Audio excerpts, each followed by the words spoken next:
Welcome to Pier 39. Pier 39 is a shopping center, entertainment pier, built on a pier structure on the San Francisco waterfront. It is located in the heart of the city at the edge of the Fisherman's Wharf neighborhood, along the Embarcadero. The pier opened on October 4, 1978. Aquarium of the Bay. The Aquarium of the Bay is a public aquarium focused on local aquatic animals from the San Francisco Bay and neighboring rivers and watersheds as far as the Sierra Mountains. Since 2005, the aquarium has focused its mission on enabling ocean conservation and climate action both locally and globally. It is one of 7 institutions under parent company Bay Ecotarium, the largest watershed conservation organization in the Bay Area. This is a swirling school of anchovies at the Discover the Bay exhibit. Did you know that lateral lines on the bodies of anchovies serve as sensory organs? This enables the animals to sense where the school is moving, to help stick together and avoid predators.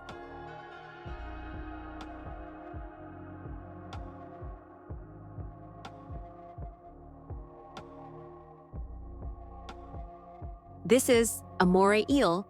Moray eels, or Muranidae, are a family of eels, whose members are found worldwide. There are approximately 200 species in 15 genera, which are almost exclusively marine. The Aquarium of the Bay is a Smithsonian affiliate and certified as a green business by the city of San Francisco. It contains over 750,000 gallons of salt water, and over 24,000 animals from 200+ species call it home. It is the only Smithsonian-affiliated aquarium in the state of California. Go with the Flow, a jellyfish gallery. The exhibit focused on mesmerizing jellyfish and invertebrates, large tanks such as a 725-gallon cylinder of moon jellies, a 740-gallon tank of Pacific sea nettles, ambient lighting, and tranquil mood. The visual effect is gorgeous. Jellyfish drifting is often serene, photogenic, and an opportunity to appreciate invertebrate life.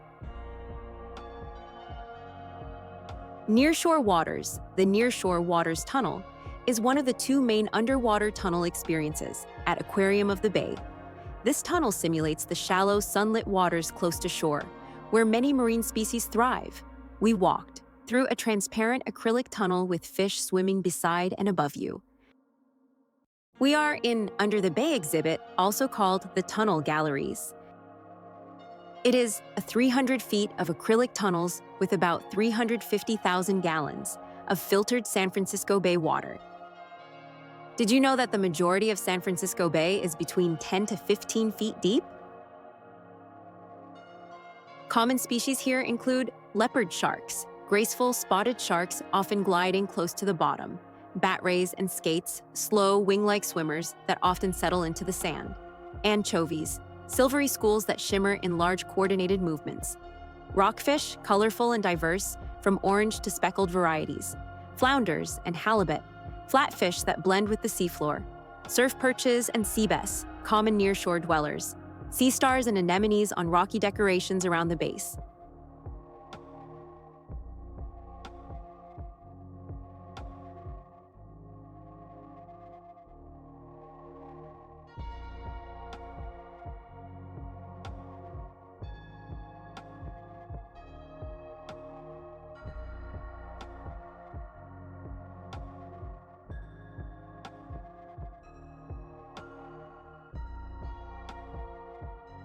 Sharks of Alcatraz exhibit. It is within the Bay Habitat Tunnel section of Under the Bay. This exhibit focuses on the shark species that naturally inhabit the waters surrounding Alcatraz Island and the San Francisco Bay. Despite the bay's murky appearance, it's home to a surprising variety of sharks, many of them smaller and less aggressive than oceanic species. Inside this large tunnel tank, we walked through a clear acrylic passageway surrounded by marine life. The exhibit showcases leopard sharks, recognizable by their dark saddle-like spots and sleek shape, the most common shark in the bay. Soufan sharks, elegant, long-bodied sharks, known for their smooth swimming style. Brown smoothhound sharks, smaller, gentle sharks that cruise near the sandy bottom. 7-gill sharks, larger predators that represent the top of the bay's food chain. We also saw other local marine species like bat rays, skates, sturgeons, and rockfish, which share the habitat with the sharks. The exhibit teaches us about the ecological importance of sharks in maintaining healthy marine ecosystems, misconceptions about sharks being dangerous to humans, how pollution and overfishing threaten these species even in protected waters like the San Francisco Bay. The name Sharks of Alcatraz references the myth that sharks deterred prisoners from escaping the Rock. In truth, the bay's sharks are mostly harmless and more interested in fish than fugitives. The California toad is one of the fascinating amphibians at the Aquarium of the Bay.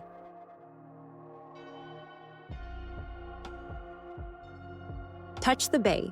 This exhibit lets visitors touch several types of animals, including bat rays, skates, leopard sharks, sea stars, anemones, and sea cucumbers.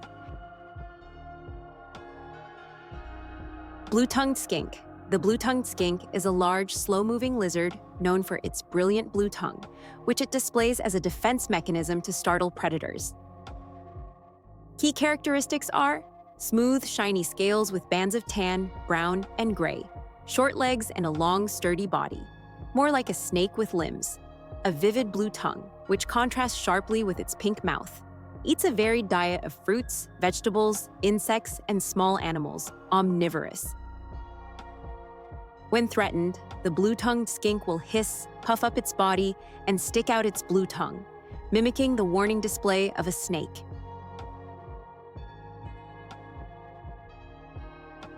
Of the varied education programs, the Aquarium of the Bay has hosted educational activities for more than 220,000 local students and teachers. The educational programs primarily focus around the themes of ocean conservation, climate change action, habitat protection.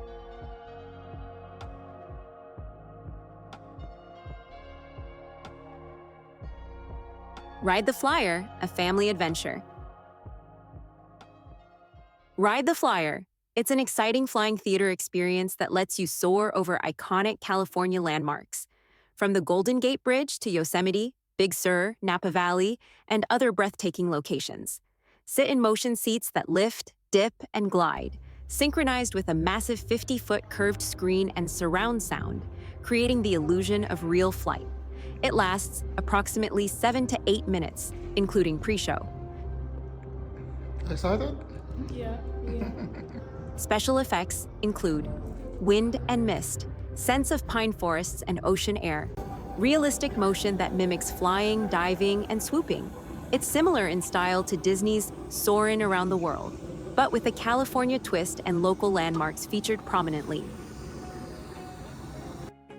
At Pier 39, there are shops, restaurants, a video arcade, street performances. The family-oriented entertainment and presence of marine mammals make this a popular tourist location for families with kids. Pier 39 was first developed by entrepreneur Warren Simmons and opened October 4, 1978. Pier 39 is a 45-acre waterfront complex. The pier features over 90 specialty shops for souvenirs, gifts, and unique items. There are numerous restaurants, from full-service dining with bay views, many specializing in fresh seafood, like clam chowder and sourdough bread bowls, to casual eateries and quick bites. The San Francisco Carousel. It's a beautifully crafted double-decker carousel that captures the whimsical seaside spirit of San Francisco. Handcrafted two-story carousel built in Italy by Handmade Fun. Artisans opened in 2008. Now we are going to the 7D Ride Experience. The 7D Ride Experience is one of the most thrilling attractions on the waterfront, offering a mix of video game action, motion simulation, and 3D visuals all in one.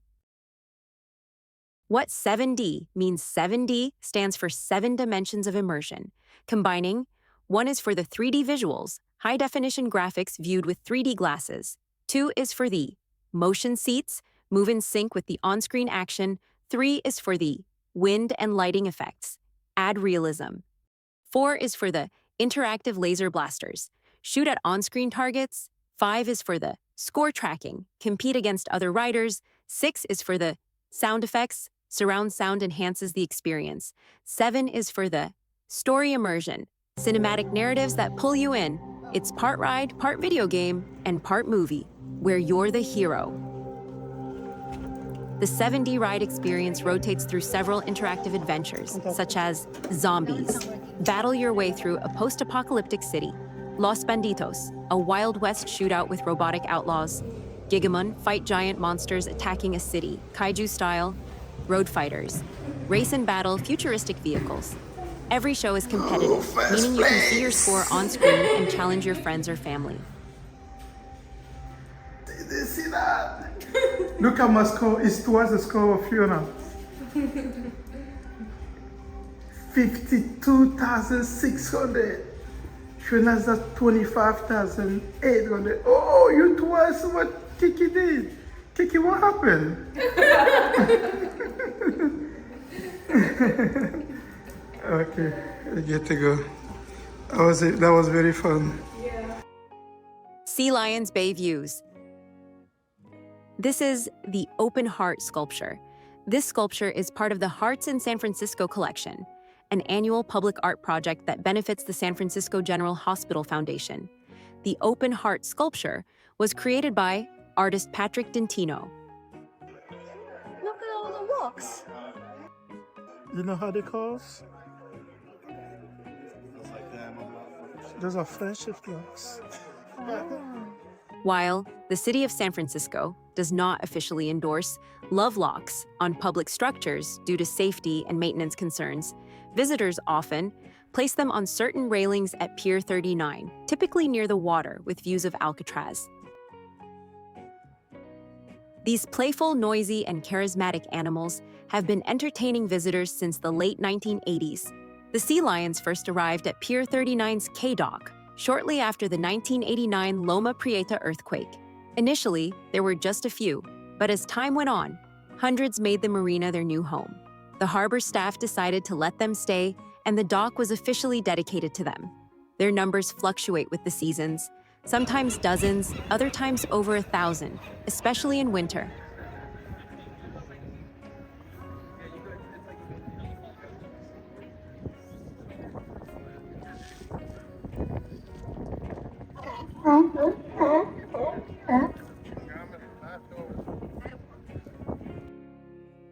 This is the Guardians of the Gate sculpture by artist Miles Metzger, installed in 1991.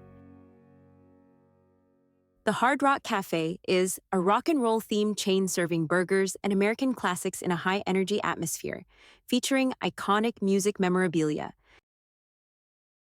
bay tours, and beyond with Blue and Gold Fleet. The Blue and Gold Fleet is one of the most well-known boat tour and ferry operators in San Francisco, offering visitors an unforgettable way to experience the bay's iconic landmarks up close, including the Golden Gate Bridge, Alcatraz Island, and the city skyline. Thank you. You guys could go upstairs. Let's go upstairs. The Blue and Gold Fleet offers a 60-minute narrated cruise under the Golden Gate Bridge and around Alcatraz Island, featured recorded commentary available in multiple languages, close-up views of Golden Gate Bridge, Alcatraz Island, Angel Island, San Francisco, Skyline, Bay, Bridge. We even spot sea lions and seabirds along the route. Wanna go up? Let's go up and see if they have this. The fleet's name, Blue and Gold, represents the blue waters and golden sunsets of the bay. Boats depart year-round, and cruises run even on foggy days. The mist makes for dramatic photos under the bridge. A Wi-Fi-enabled device is needed to access the 9 free multi-language audio tour available: English, Spanish, Mandarin, Italian, French, Japanese, Korean, German, and Taiwanese. Obviously it's full. There's like a bajillion people on here. The Blue and Gold Fleet Company is the Bay Area's largest ferry transportation provider and carries approximately 4 million passengers annually. The Blue and Gold Fleet was founded in 1979 by Roger Murphy, beginning excursion service from the West Marina of Pier 39 with 3 vessels, named with a nod to UC Berkeley: Oski, Golden Bear, Old Blue. All bay cruise vessels offer both indoor and outdoor seating. The indoor areas are climate-controlled and feature large windows, providing protection against wind, rain, and salt water. Outdoor seating is available on the upper decks, offering panoramic views of the bay and unobstructed photos opportunity. All bay cruise vessels are equipped with restrooms. Onboard snack bars offer a variety of beverages and light snacks. It's important to note that food and beverages can only be consumed on the exterior decks, as indoor areas are designated as no-food zones. The vessels are wheelchair accessible on the main deck, with accessible restrooms and wide-open interior decks. The Blue and Gold Fleet operates a fleet of vessels designed to provide passengers with comfortable and scenic experiences on San Francisco Bay. The waterfront has been revitalized multiple times from an industrial port to a major tourist destination. It's a prime spot for photography, especially during sunrise and sunset.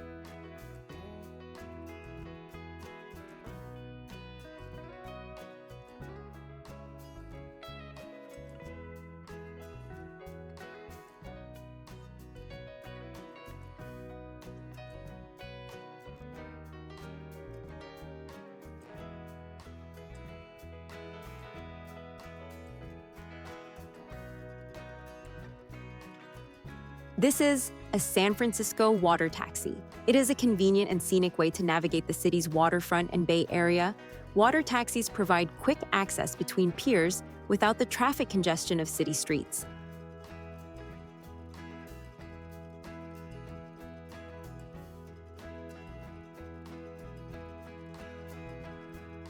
Ghirardelli Chocolate Experience. This building is the Pumping Station Number 2, part of the San Francisco Fire Department's Auxiliary Water Supply System, AWSS. This is the San Francisco Oakland Bay Bridge. Would have no traffic to justify it, which would ruin the beauty of the Golden Gate. Stands before you in all its majestic splendor. The Golden Gate Bridge is San Francisco's most iconic landmark and one of the most recognized suspension bridges in the world. Spanning the Golden Gate Strait, the entrance to San Francisco Bay from the Pacific Ocean, it connects the city of San Francisco with Marin County to the north. It opened on May 27, 1937. Its length is 1.7 miles. Its main span is 4,200 feet. The height of the towers is 746 feet above water. Art Deco-style towers painted in international orange for visibility, in fog and aesthetic appeal. Its clearance above water is 220 feet at high tide.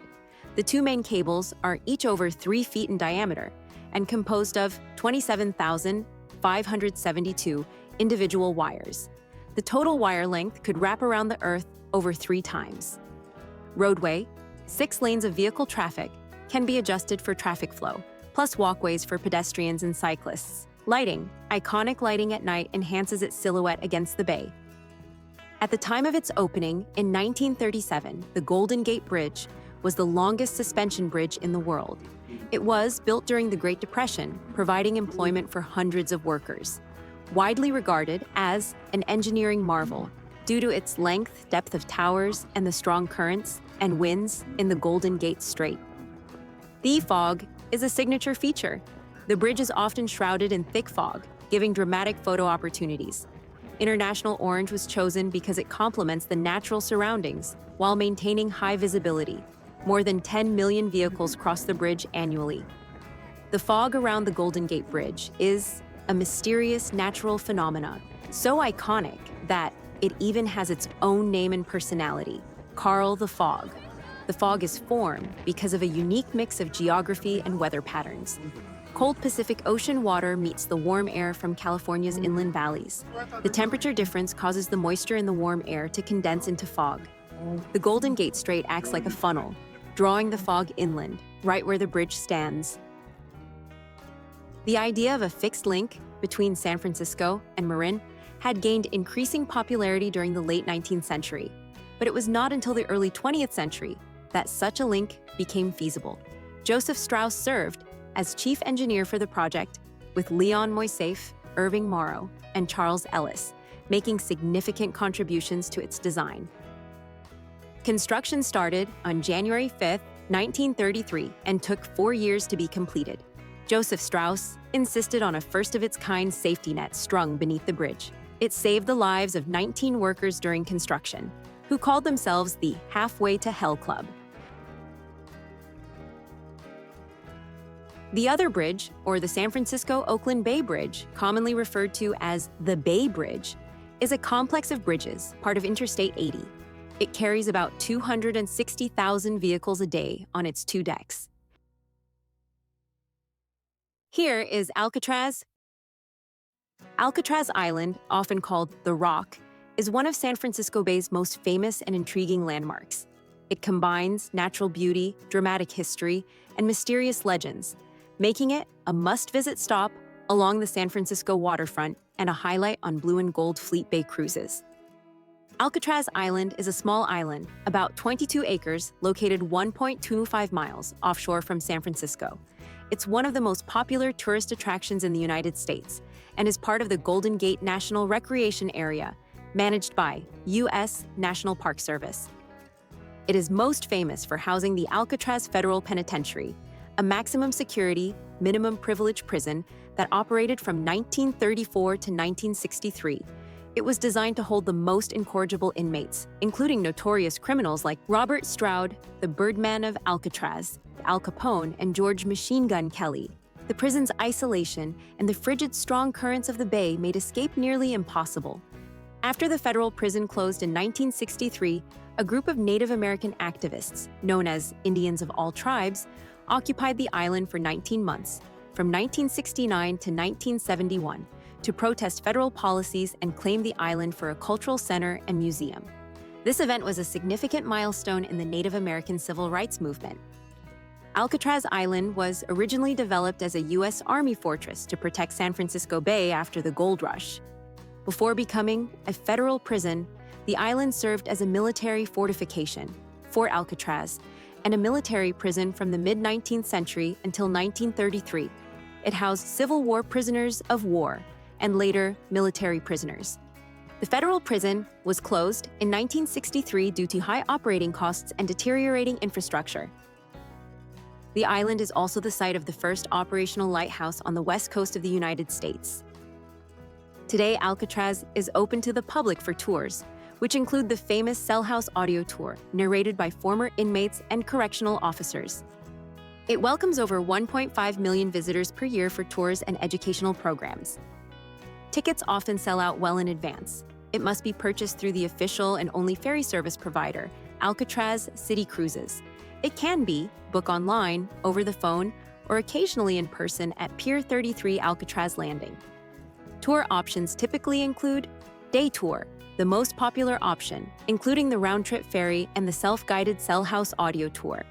Night tour offers a different atmosphere, smaller crowds, and access to areas not open during the day. Behind-the-scenes tour, a smaller ranger-led tour of off-limits areas. The total experience, including the ferry ride, about 20 minutes each way, and time on the island, typically takes about 2.5 to 3 hours, though you can stay until the last return ferry. Cell House tour.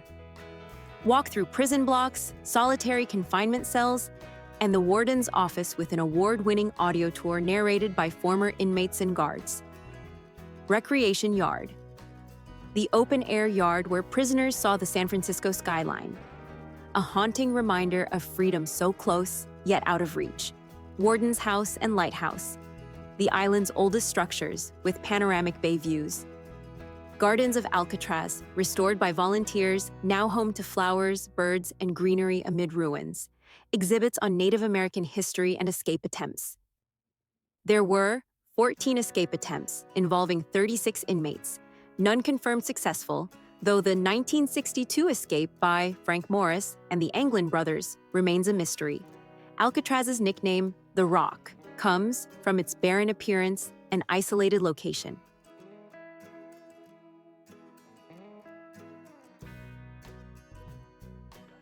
This building on the Pier 31 is decorated with murals that read, "Welcome" and "Home," with anchors and the California grizzly bear symbol. This is the Coit Tower. The Coit Tower is a slender white concrete column rising from Telegraph Hill. This Blue and Gold Fleet's flagship tour was on top of our list. We went beneath the Golden Gate Bridge and around Alcatraz Island for unbeatable photo opportunities. Informative narration about San Francisco's history, architecture, and marine life. The sea lions are California sea lions, Xalophus californianus, the same species used in marine shows for their intelligence and trainability. Males can weigh up to 850 pounds, while females average about 200 pounds. They often migrate seasonally, with many heading south to breeding areas during summer. Blue and gold fleet boats are frequently featured in local films, tourism ads, and photos of the waterfront. Blue and Gold Fleet is part of the same Bay Ecotarium family that includes the Aquarium of the Bay, helping promote eco-friendly tourism and marine education. This is Pier 43, Ferry Arch. The Ferry Arch most commonly refers to the Pier 43 Ferry Arch.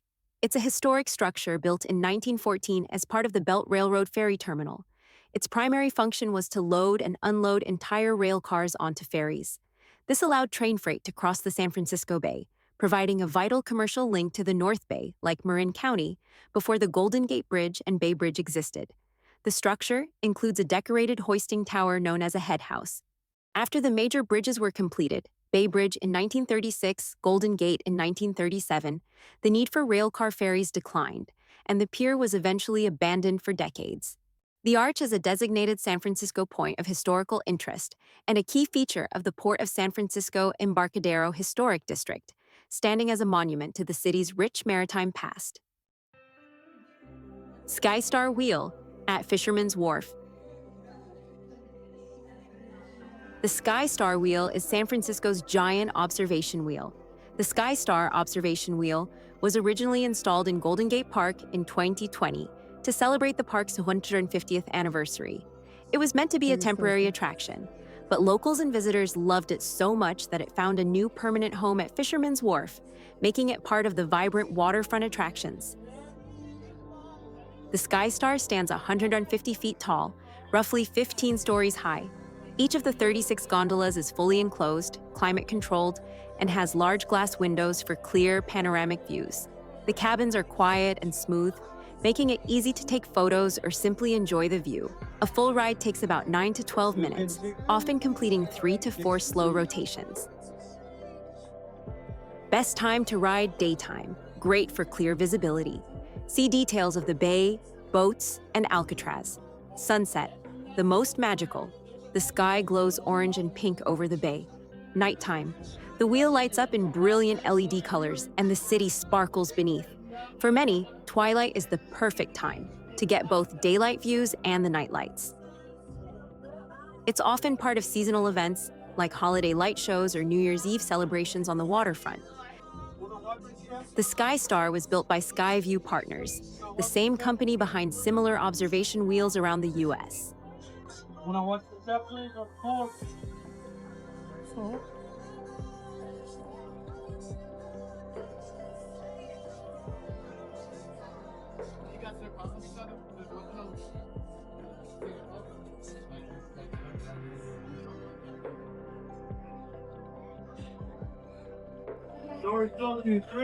I'm giving this one points for having a short line. And also the velvet seating. Stepping into a glass gondola, the doors closing quietly behind. The air inside is cool and calm, a momentary pause from the lively buzz of Fisherman's Wharf below. The wheel begins to rise slowly, almost silently, lifting us above the waterfront. As we ascend, the sounds of the street fade.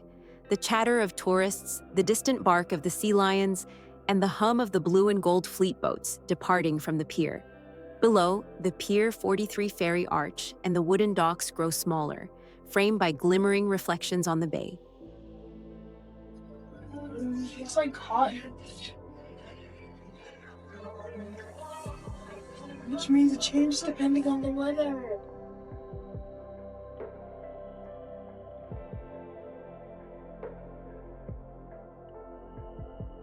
This building is the International, Longshore, and Warehouse Union Local 10 Hall, one of the most influential labor unions on the U.S. West Coast.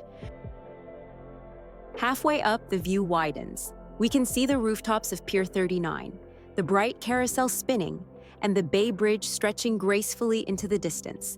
To the left, Alcatraz Island sits in the middle of the shimmering blue water, and beyond that, if the fog allows, the Golden Gate Bridge glows orange in the late sun.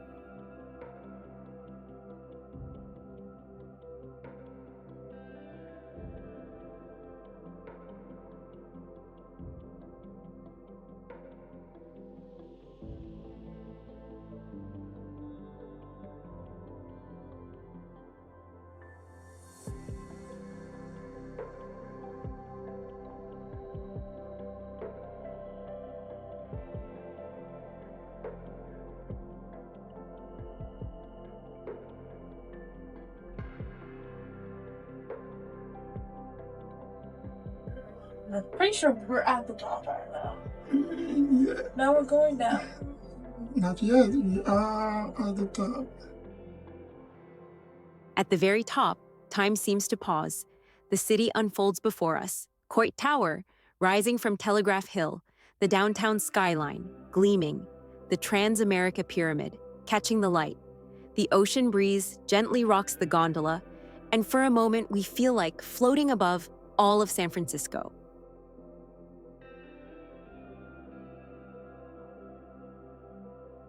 As the wheel slowly turns downward, the lights of the wharf begin to sparkle. The SkyStar's LED lights shift from soft gold to electric blue, and the reflections ripple across the water. It's peaceful, romantic, and unforgettable, a perfect ending or beginning to a day on the bay.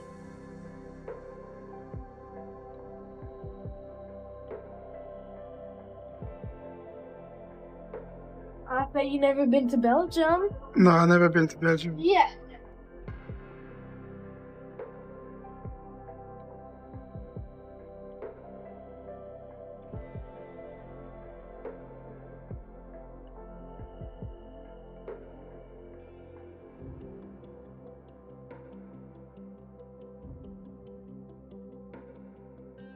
Welcome to Madame Tussauds, San Francisco. Madame Tussauds is one of the world's most famous chains of wax museums, known for incredibly realistic life-size wax figures of celebrities, historical leaders, athletes, musicians, and pop culture icons. Founded by Marie Tussaud, born Anna Maria Grossholtz, a French wax sculptor, she learned the art of wax modeling in Paris from Dr. Philippe Curtius, who created wax portraits of famous people during the late 1700s. Marie made death masks of famous victims of the Revolution, including King Louis XVI and Marie Antoinette. She brought her collection to Britain in 1802 and opened a permanent exhibition in London in 1835. That London museum is still open today and is the flagship location. Each wax figure takes about 3 to 6 months and costs roughly $200,000 to produce. The process involves research and measurement. Artists take hundreds of photos and measurements. Clay sculpting, a clay model is shaped first. Wax casting, molten wax is poured into molds. Hair and eyes, each hair is inserted individually by hand, up to 100,000 strands. Painting and finishing, artists use oil paints to match skin tone and texture perfectly. The result is eerily lifelike figures with glass eyes, realistic teeth, and hand-tailored costumes. Lombard Street. The Madame Tussauds San Francisco opened on June 26, 2014. It was the 22nd location of the world-famous wax museum chain. Unlike traditional museums, guests could touch, pose with, and take photos beside the figures. Queen Elizabeth II was sculpted 23 times, more than any other person. Each figure is updated or replaced as fashions and pop culture trends change. Café Zoetrope, The Godfather, Francis Ford Coppola, Quentin Crisp.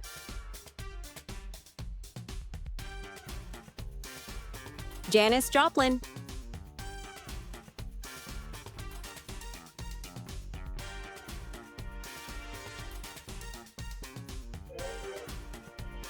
Jimi Hendrix. So you're in duo with Jimi Hendrix.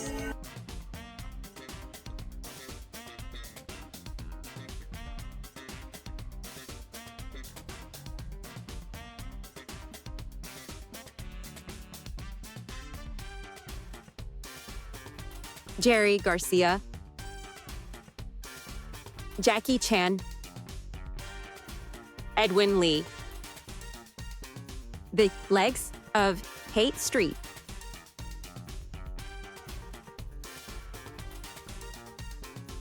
Golden Gate Bridge.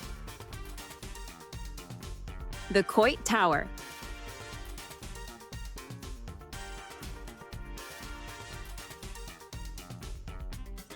No sky, sweetie. No sky over in.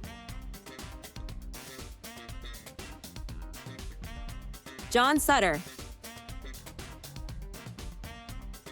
Alcatraz. If the United States government thinks it can clean up Chicago by sending me to jail, well, it's all right with me. Alphonse Gabriel Capone was one of the most notorious gangsters in American history.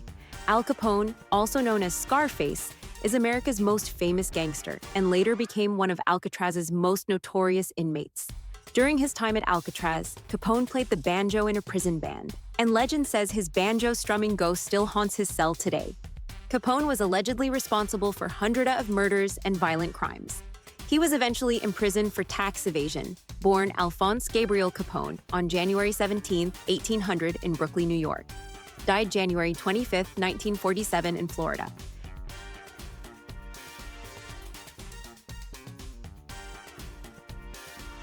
Just here for the food? At least I'm pretty. Barack Obama.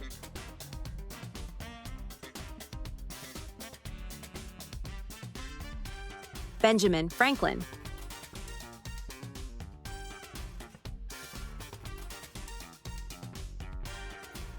George Washington.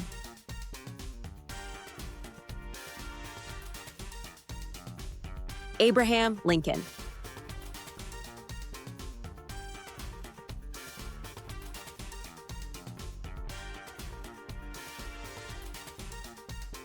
Rosa Parks.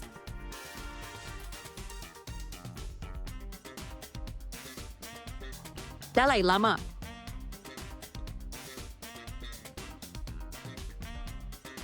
Martin Luther King Jr.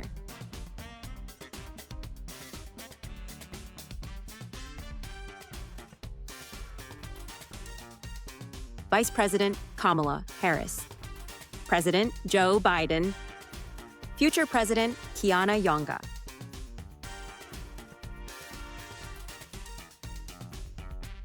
On Martin Luther King, we have to drink. Mark Zuckerberg. Steve Wozniak. Steve Jobs. Future President Fiona Yonga. I'm gonna be the new president. You got some document to sign. Oops, it doesn't move. Oops, it doesn't move.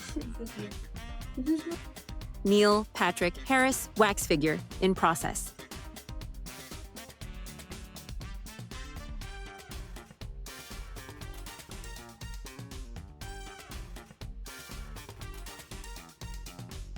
Marie Tussauds was born in 1761 in Strasbourg, France. Her early life was shaped by the French Revolution, which gave her both fame and trauma.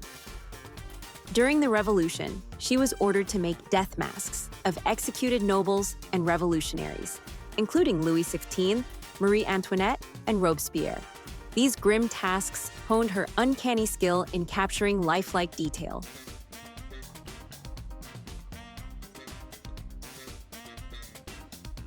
Stephen Curry.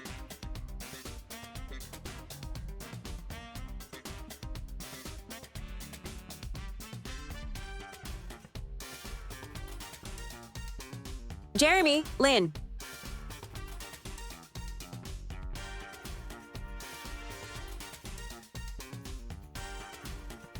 Serena Williams.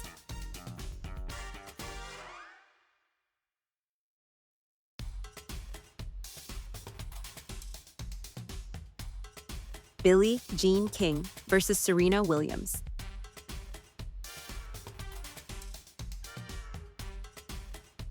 Babe Ruth. Billie Jean King.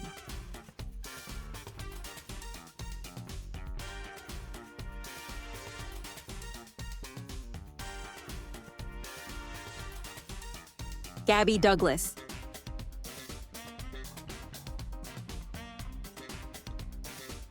Michael Phelps.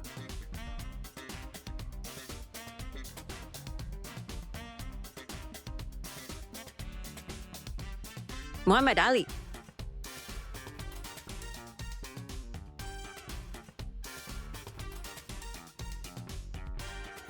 Tiger Woods.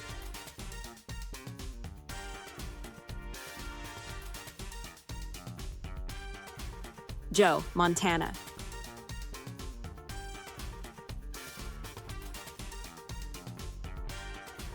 Rihanna. Beyonce Knowles.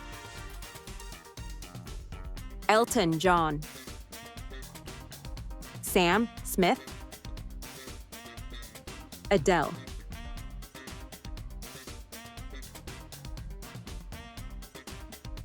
Pink.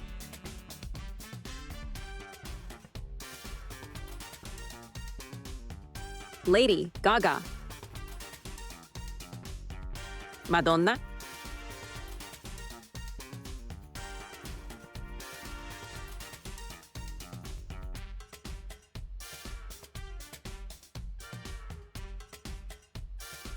Taylor Swift.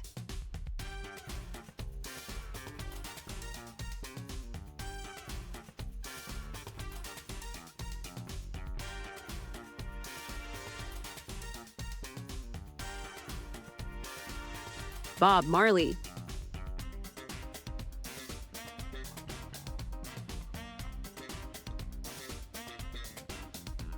Robin Williams. Michael Jackson.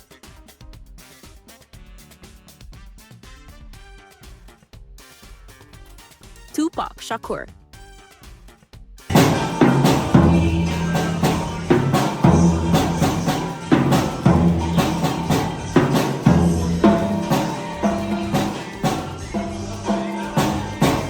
Base Motel, no, vacancy.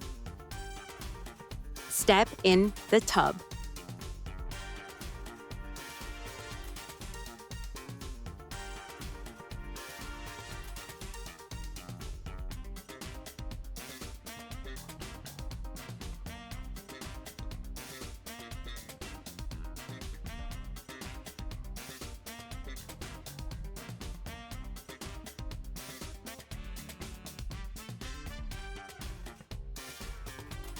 Whoopi Goldberg.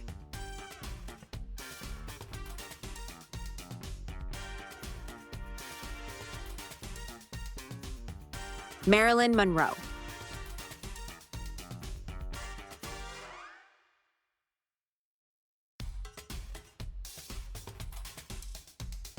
John Travolta.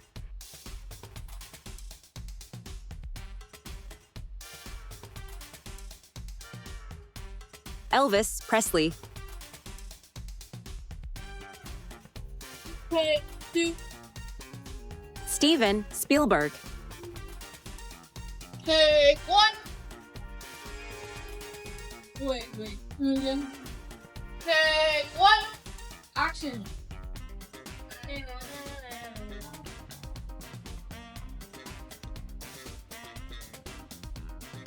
Nicolas Cage. Clint Eastwood.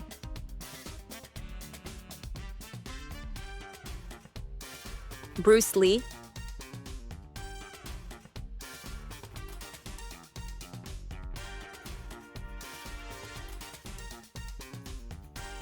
Steve McQueen.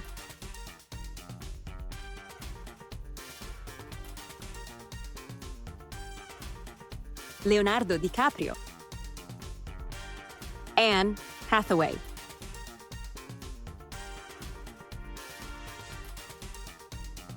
Lawrence Cox.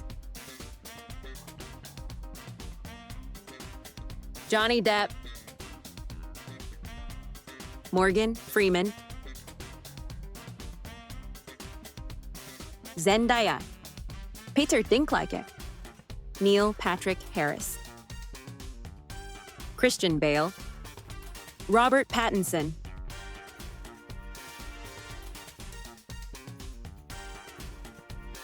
Kate Winslet, George Clooney,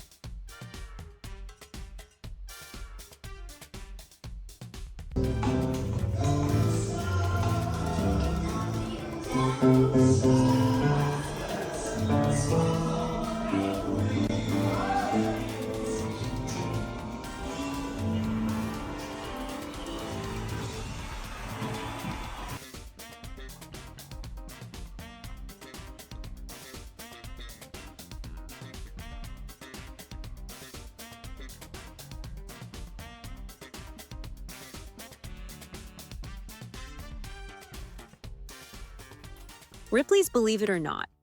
Ripley's Believe It or Not is an American franchise founded by Robert Ripley, which deals with bizarre events and items so strange and unusual that readers might question the claims.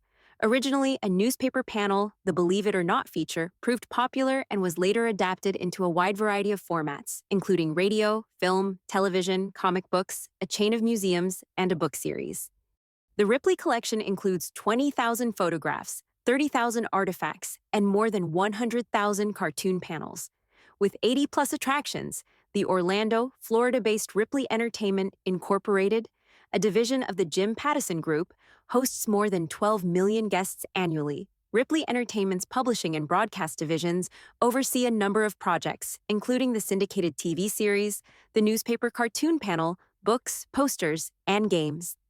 Peanuts creator Charles M. Schulz's first publication of artwork was published by Ripley. It was a cartoon claiming his dog Spike was a hunting dog who eats pins, tacks, screws, nails, and razor blades.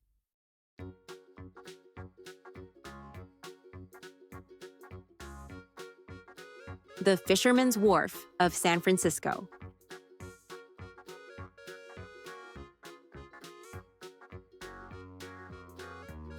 Musée Mécanique, or Mechanical Museum. It's completely free to enter. You just pay to play the games. The Musée Mécanique is a for-profit interactive museum of 20th century penny arcade games and artifacts. With over 300 vintage mechanical machines, it is one of the world's largest privately owned collections. It's like stepping into a living time capsule of amusement history. The machines span more than a century, from the 1800s through the mid-20th century. Thanks to this gentleman, whom gifted us with some quarters.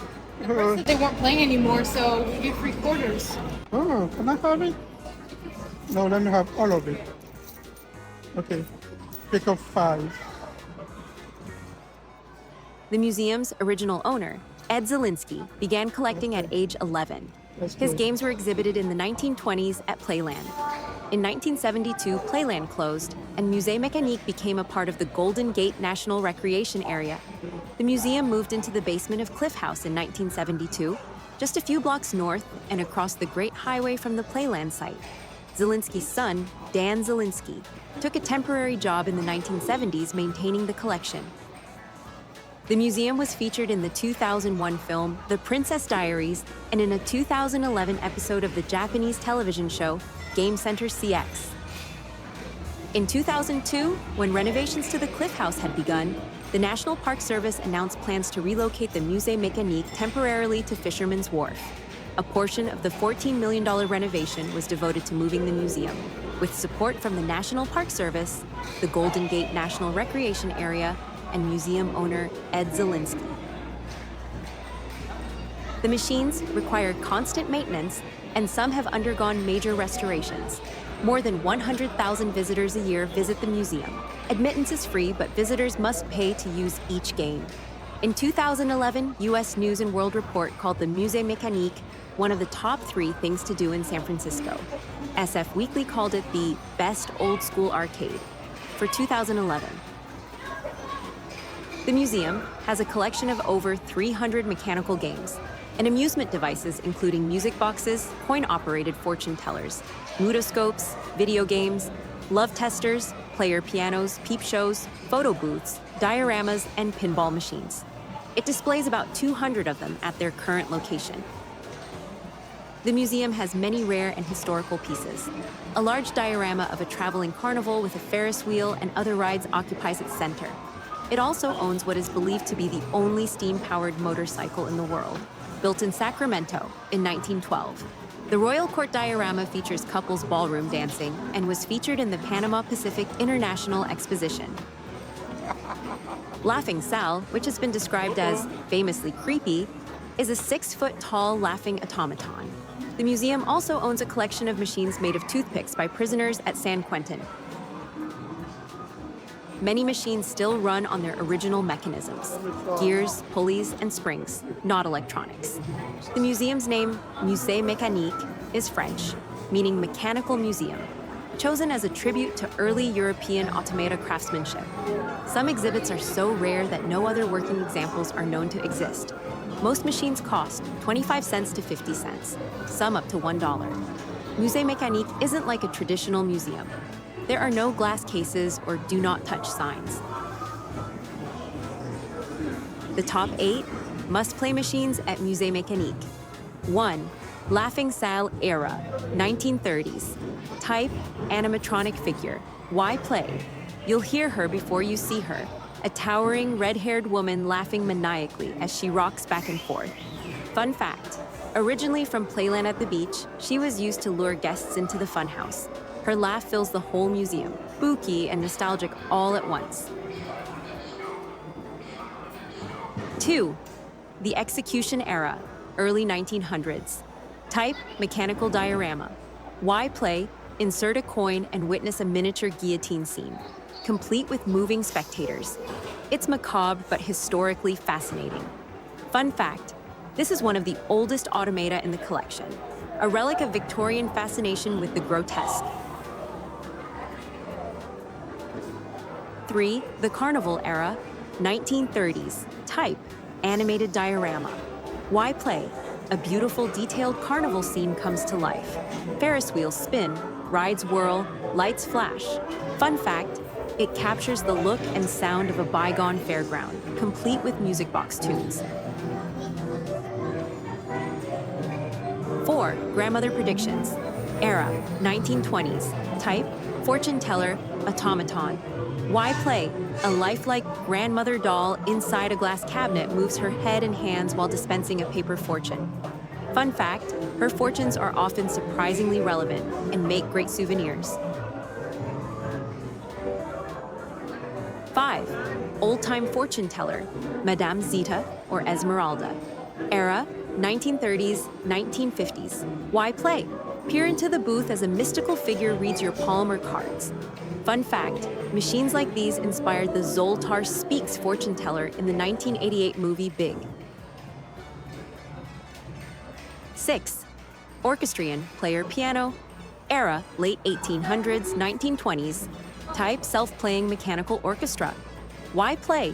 Insert a coin and the entire mechanism comes alive. Drums, violins, pipes, cymbals, all powered by gears and air pumps. Fun fact, these were once the centerpiece of fancy saloons and dance halls before jukeboxes existed. 7. Strength tester. Are you a real man? Era, 1940s. Type, mechanical arcade game. Why play? Grip the handle and see how strong you are. Lights flash to tell your rank, from weakling to Superman. Fun fact, these were staples of boardwalks and fairgrounds for decades. 8. Love Tester Era, 1950s. Type, arcade novelty. Why play? Hold the metal handle and watch the needle move to reveal your romantic temperature, from cold fish to hot stuff. Fun fact, couples love trying it together and laughing or blushing at the results.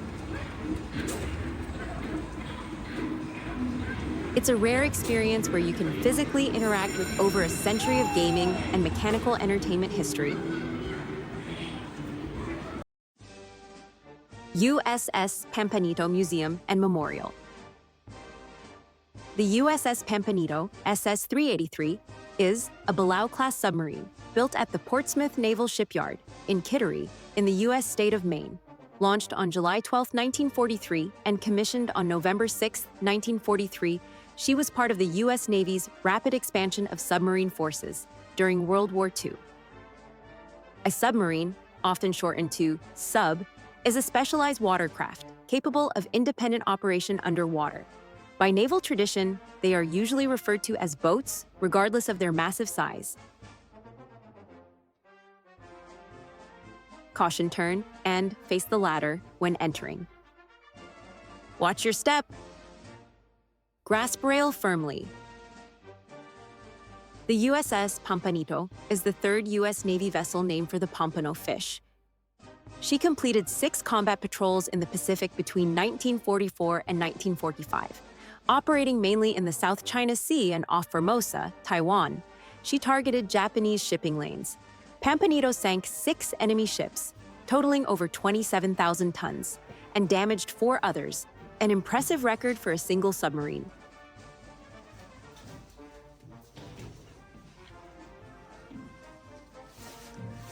The maneuvering room is where all of Pampanito's changes in speed were made in response to orders from the conning tower, bridge, or control room. The USS Pampanito served as a United States Naval Reserve training ship from 1960 to 1971.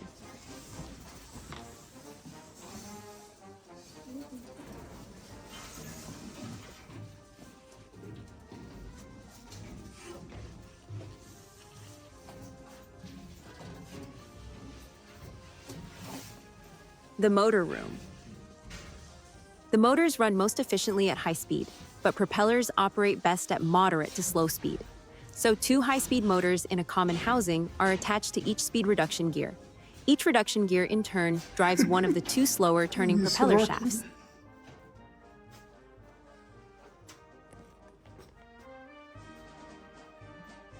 Forward engine room.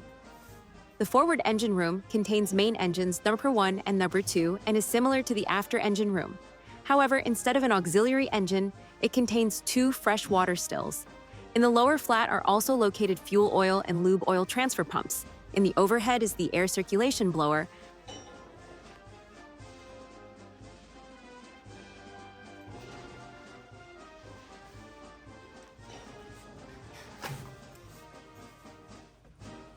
After battery compartment, cruise berthing.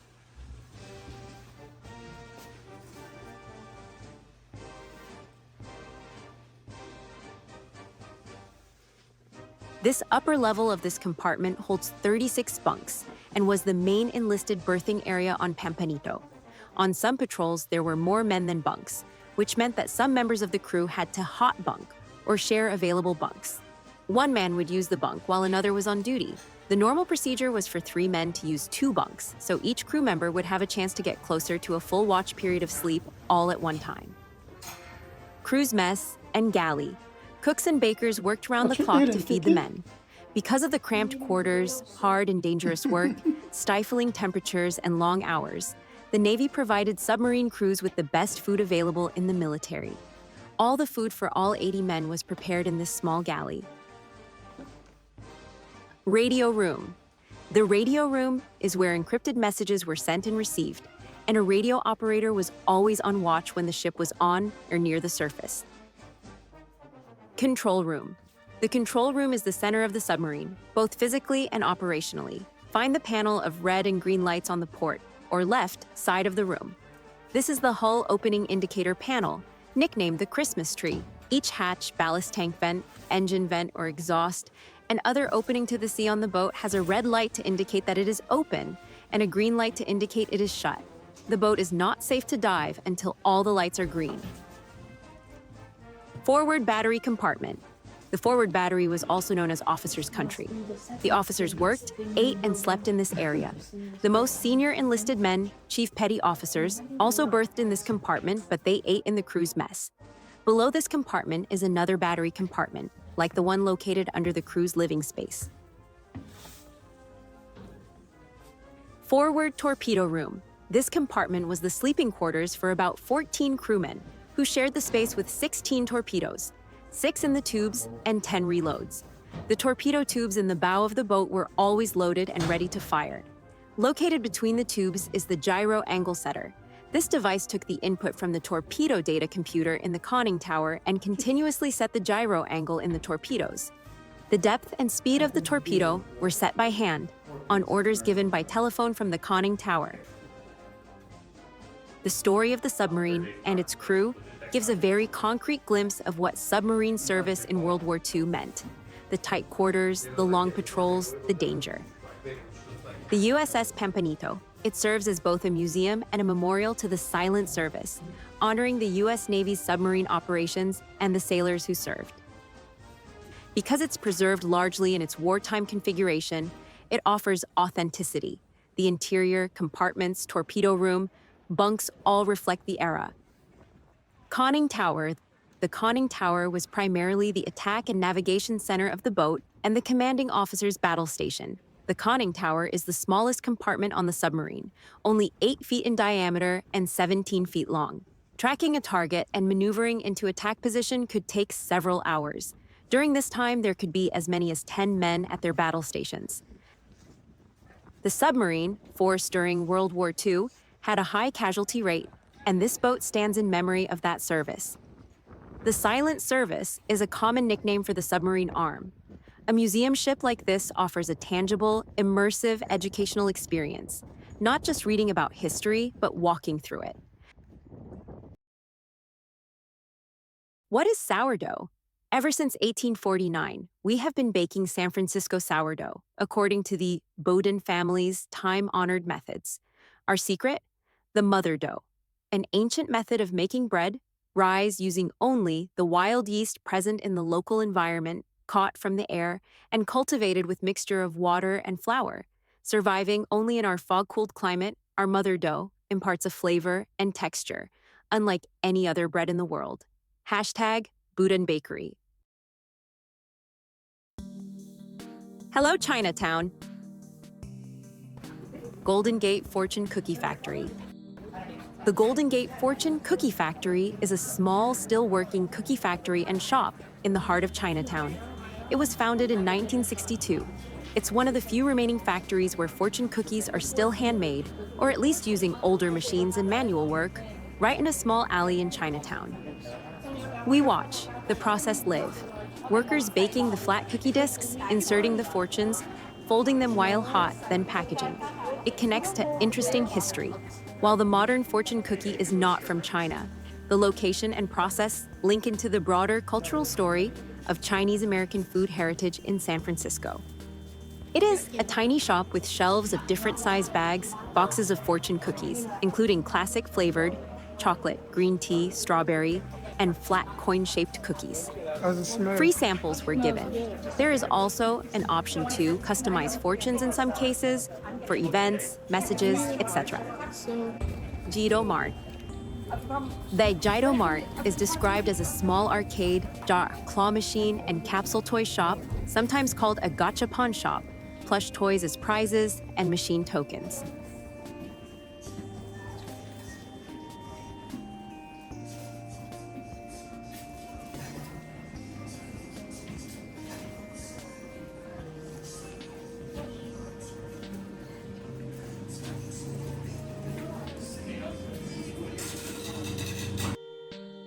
Dragon Gate. The Dragon Gate is the official entrance to Chinatown, built in 1970, decorated with guardian lions and green-tiled roofs. It's the perfect photo spot marking the start of Grant Avenue. San Francisco's Chinatown was founded in 1848. It is the oldest Chinatown in the United States and the largest Chinese enclave outside of Asia for much of its history. Narrow streets packed with lanterns, markets, herbal shops, temples, restaurants, and gift stores. It feels lively, colorful, and filled with cultural character. Since its establishment, Chinatown has been important and influential in the history and culture of ethnic Chinese immigrants in North America. Chinatown is an enclave that has retained its own customs, languages, places of worship, social clubs, and identity. The Chinatown district is primarily Cantonese and Taishanese speaking, both dialects originating in southern China. Most Chinatown residents have origins in Guangdong Province and Hong Kong, with some Mandarin-speaking residents from Taiwan and central and northern China, although lesser in comparison to Cantonese-speaking people, despite Cantonese being a minority language amongst people in China and ethnically Chinese people in Asia.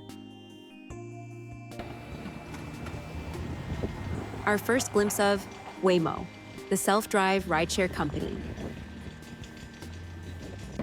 San Francisco's cable cars are one of the city's most beloved and historic icons, a moving piece of living history that still carries passengers up and down the city's steep hills, much as it did in the 19th century.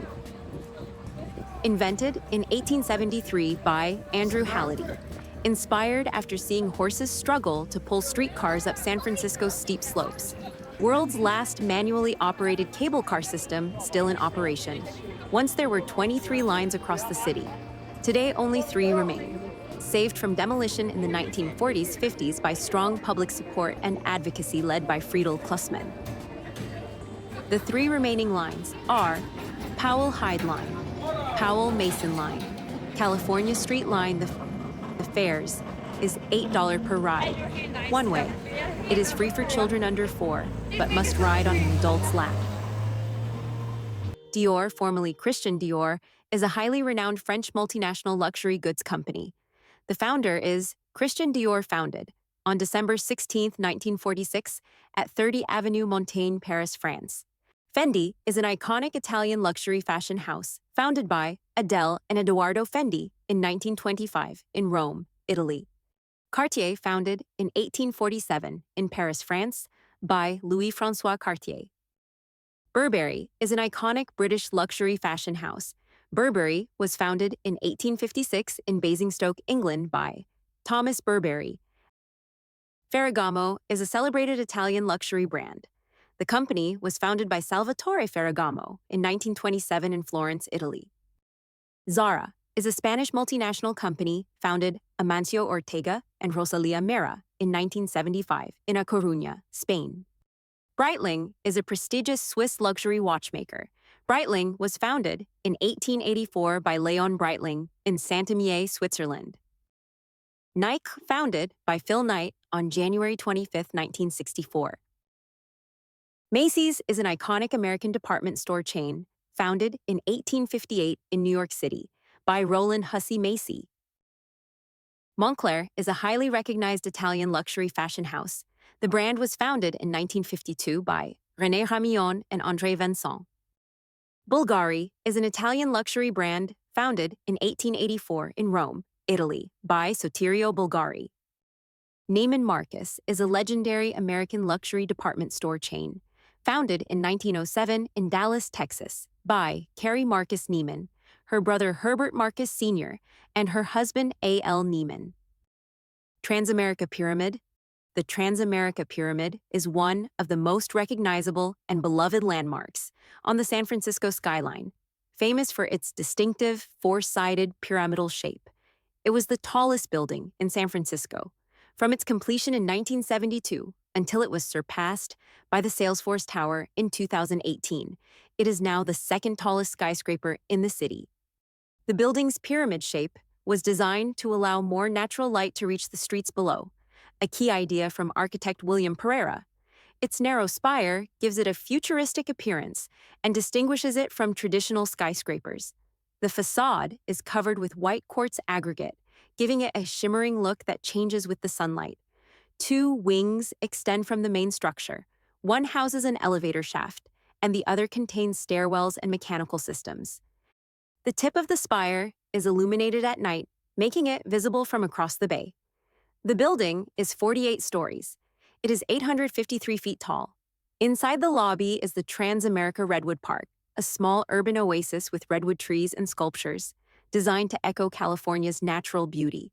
The building's top features a crown of aluminum panels and a beacon called the Crown Jewel. A virtual observation experience is available in the lobby, showing live views from the top of the pyramid's spire.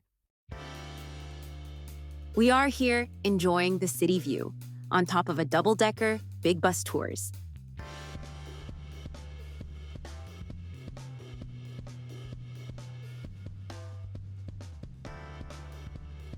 Here is Warfield Theater. The Warfield Theater is a 2,300-seat theater designed by Timothy L. Pfluger, opened on May 13, 1922, originally as a vaudeville and movie palace. The venue has a rich history of hosting legendary artists, including Bob Dylan, The Grateful Dead, U2, Prince, Guns N' Roses, The Clash, Nirvana, The Killers, and many others.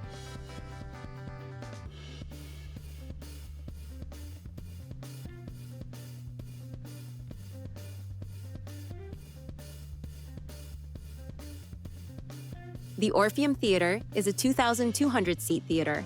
Designed by B. Marcus Pritica, opened in 1926, it is part of the Broadway SF family of theaters. The War Memorial Opera House is a 3,146 seats theater with standing room for about 200, designed by Arthur Brown Jr., opened on October 15, 1932. It is home to the San Francisco Opera and the San Francisco Ballet. The building was conceived as a monument to those who served in World War I. It represents one of the last large-scale Beaux-Arts-style public buildings in the U.S. Next is the Louise M. Davies Symphony Hall. It is a 2,743 seats theater, opened in 1980, designed by Skidmore, Owings and Merrill, with Pietro Belluschi, architect, and acoustic consultants Bolt Baranek and Newman. Here is the SF Jazz Center. The center opened in January 2013 as the first freestanding building in the U.S., built specifically for jazz performance and education. Love on Haight clothing store, sometimes described as the tie-dye emporium on Haight and Masonic, a boutique dedicated to tie-dye clothing, accessories, artist-made items, and counterculture fashion vibes. The business has roots dating back to the early 1990s.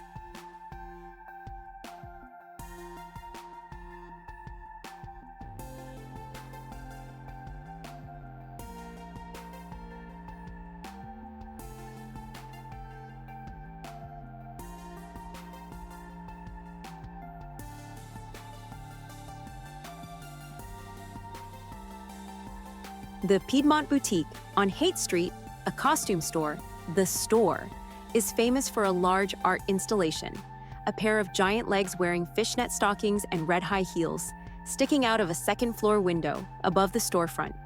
These were installed in 1995 by artists Barry Foreman and Kathleen Wilson.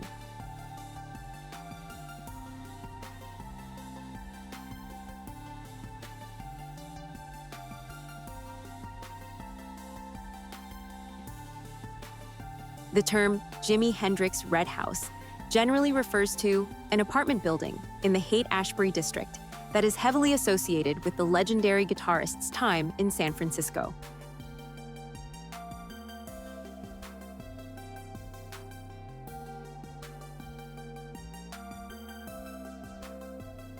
Kezar Stadium. The Kezar Stadium originally opened on May 2, 1925.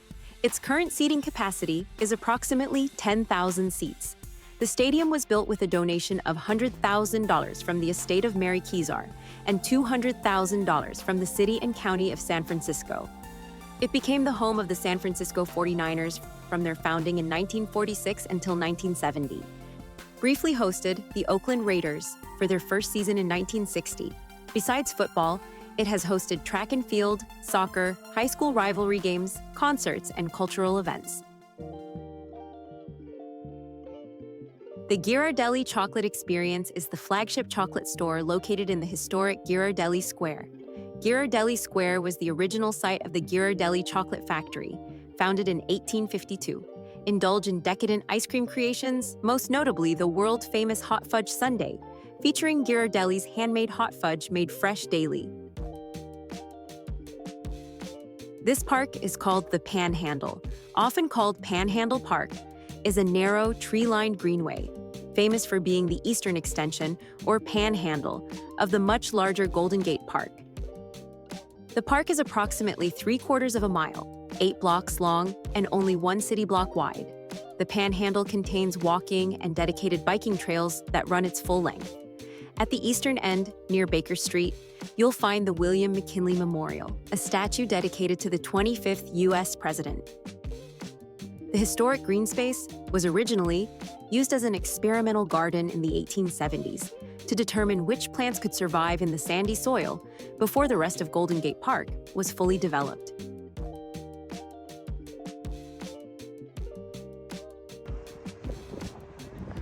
The Golden Gate Bridge Overlook. Yana.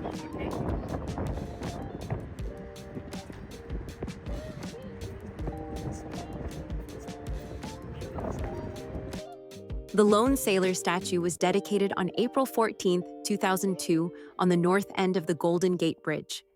A memorial was constructed and dedicated on the scenic overlook called Vista Point, with a replica of the Lone Sailor as its focal point.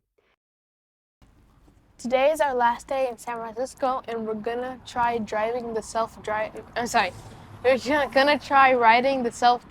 car. Sadly, we're only in San Francisco for a little bit of time, but it's still worth it. Right now, we're waiting for the self-driving car. Waymo is an American autonomous driving technology company. It is widely regarded as a leader in the development and deployment of fully driverless technology. Its core product is the Waymo Driver, an integrated suite of software and hardware, including LiDAR, radar, and cameras, that enables Level 4 autonomy, meaning the vehicle can operate entirely on its own, without human supervision under most conditions. Good morning, Yo-Yo 42. Waymo recently became the first company in the U.S. to offer fully driverless robotaxi service on freeways, high-speed highways, in San Francisco, Los Angeles, and Phoenix. This greatly enhances the speed and efficiency of its service. They are also expanding to offer curbside pickup and drop-off at major airports, including San Jose International Airport. Waymo has explored other uses for its autonomous technology, including driverless delivery, by partnering with companies like DoorDash. Waymo is one of the oldest and most established projects in the autonomous vehicle space. 2009, the company originated as the Google Self-Driving Car Project, Project Chauffeur, within Google X. 2015, it completed the world's first fully driverless ride on public roads. 2016, the project was officially spun out of Google and renamed Waymo, a new way forward in mobility, becoming a distinct subsidiary under Alphabet Inc. 2020. Waymo became the first company to offer a commercial ride-hailing service to the public without a safety driver in the vehicle. Hello from Waymo. As we get going, just give us 1 minute to cover a few riding tips. This experience may feel There's a screen right there too. but the need to buckle up is the same as always. So keep your seatbelt fastened, please. If you're traveling with little ones or expect Can I borrow your seatbelt? Your seatbelt. What's this say?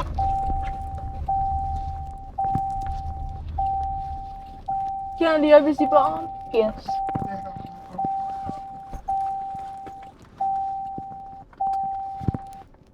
So sing your heart out. We can't hear you. You can also use the or passenger screen to speak to a rider support agent at any time. In the rare case of an emergency, please keep your seatbelt fastened and remain in the car unless there's an urgent need to exit. Rider support will connect with you and provide assistance. Whoa. Finally, Look at the wheels. and thank It you for riding moves. with us.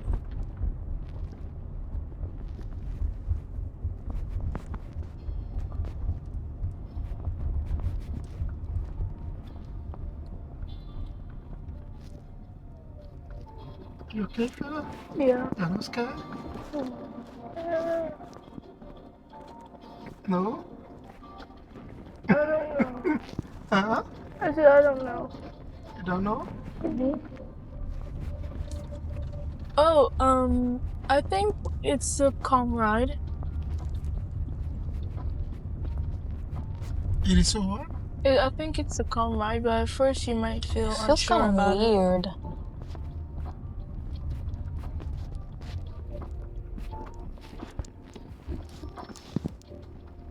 Feels really weird when you sit next to me, Daddy, because usually you're driving.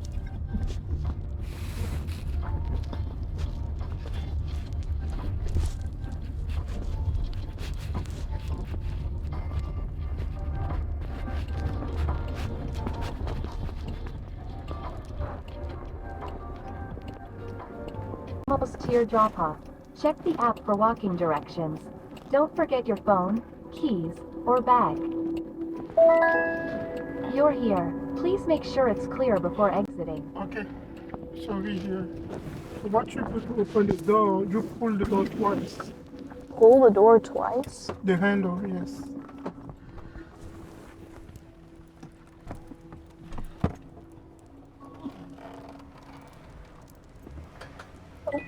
Vehicle approaching.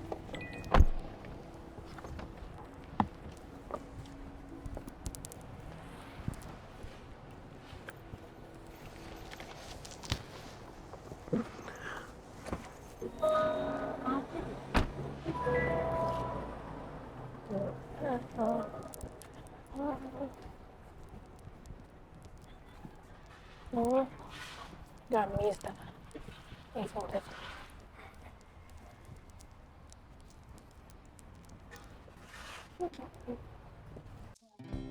San Francisco Botanical Garden.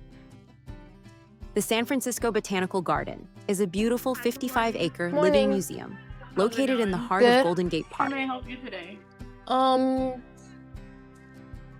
One child, one youth, and one adult. All right. This sounds sign good. says San Francisco Botanical Garden at Stribing Arboretum, the Friend, Gate. And may I have a first and last name for the order, please? First and last name? Should I just put your name? You know the same last name, right? Yeah. Or you wanna put yours? I think I'll put yours. Jean Yonga. How do you spell that? Sorry. Jean. Last name Yonga. Thank you. All right. That's going to be 24. You can go ahead and tap here. It's renowned for its unique collection. Feel free to grab a map. We are at the front gate. Restrooms will be to the right of the booth here. And if you'd like re-entry, just ask for a stamp at the booth before you leave, okay? All right, you're all set. Have a good one. Of more than 8,000 different kinds of plants from around the world, many of which thrive in San Francisco's cool, foggy climate. The garden, typically open daily from 7:30 a.m. until 7 p.m., last entry around 6 p.m.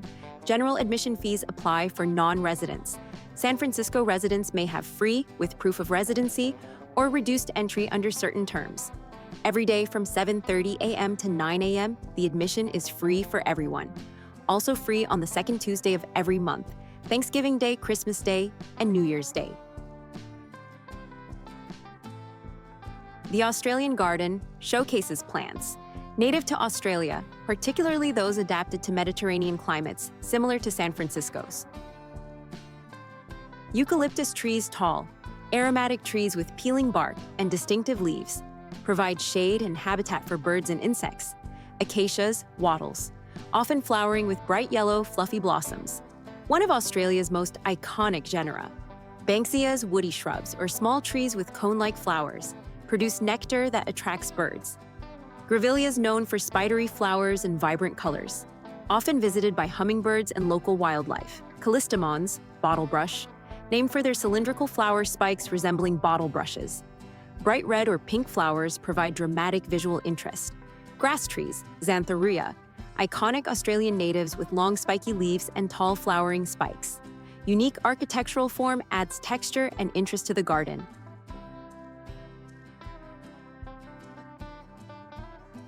The South African Garden is designed to showcase plants from the Fynbos biome of South Africa, which is renowned for its biodiversity and unique species.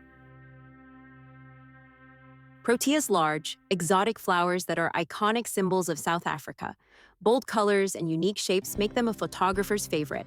Leucadendrons known for colorful bracts and sculptural forms. Some have striking red, yellow, or green foliage, particularly in fall/winter. Restios grass-like plants that form dense, textural clumps, often used as ground cover in naturalistic landscapes. Ericas, heaths, shrubby plants with small bell-shaped flowers. Bloom season varies by species, but many are vibrant in winter and spring. Pelargoniums, South African geraniums, brightly colored flowers with unique leaf patterns, often aromatic, adding a sensory element to the garden. rooibos, and other specialty plants. Some species are used for tea, traditional medicine, or ecological restoration. Provides educational insight into South Africa's botanical diversity.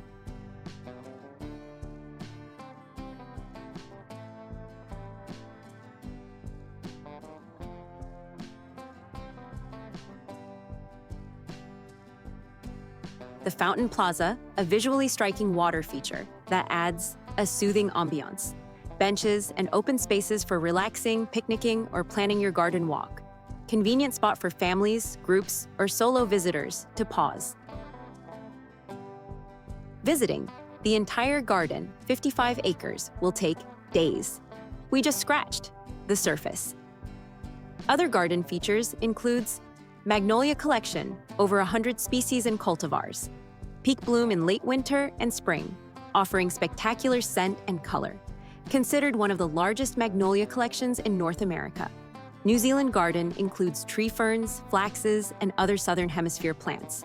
Offers a lush, rainforest-like atmosphere. Fragrance Garden, curated to highlight plants with notable scents. Lavender, mint, rosemary, and scented pelargoniums are popular. Redwood Grove houses native California redwoods. Sequoia sempervirens provides a calm, shaded canopy perfect for summer strolls. Rhododendron Garden contains a wide variety of rhododendron species and hybrids. Blooming season usually in late winter to early spring. Nancy Pelosi Drive.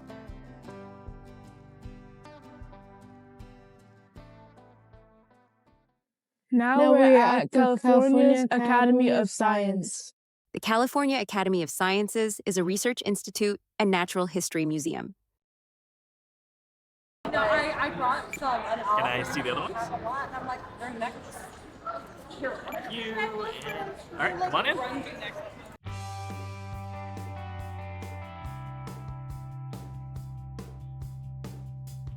As soon as we walked into the California Academy of Sciences, the first thing we notice is a life-size T-Rex skeleton on display in the main lobby. T-Rex stand for Tyrannosaurus Rex.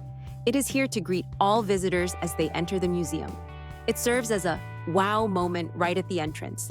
Seeing such a large dinosaur mount captures the imagination and sets the tone for the rest of our visit. This is the 90-foot diameter spherical glass dome, enclosing the rainforest exhibit. The Osher Rainforest is a 4-story glass dome, enclosing a lush tropical rainforest inside the museum building. The dome holds a temperature around 82 to 85 degrees Fahrenheit, with humidity at or above 75%. It's home to over 1,600 live plants and animals, including free-flying birds and butterflies, exotic reptiles and amphibians, and a flooded lower level with large Amazonian fish. One of its standout features is the flooded forest, a large Amazon-inspired tank, views from within the rainforest structure. This is the Sea of Skulls wall. The exhibit featured a 90-foot wide wall displaying over 400 skulls of California sea lions. The skulls served both as an artistic installation and as a scientific resource. Researchers use them to study health, pollution, disease, and other threats in sea lion populations.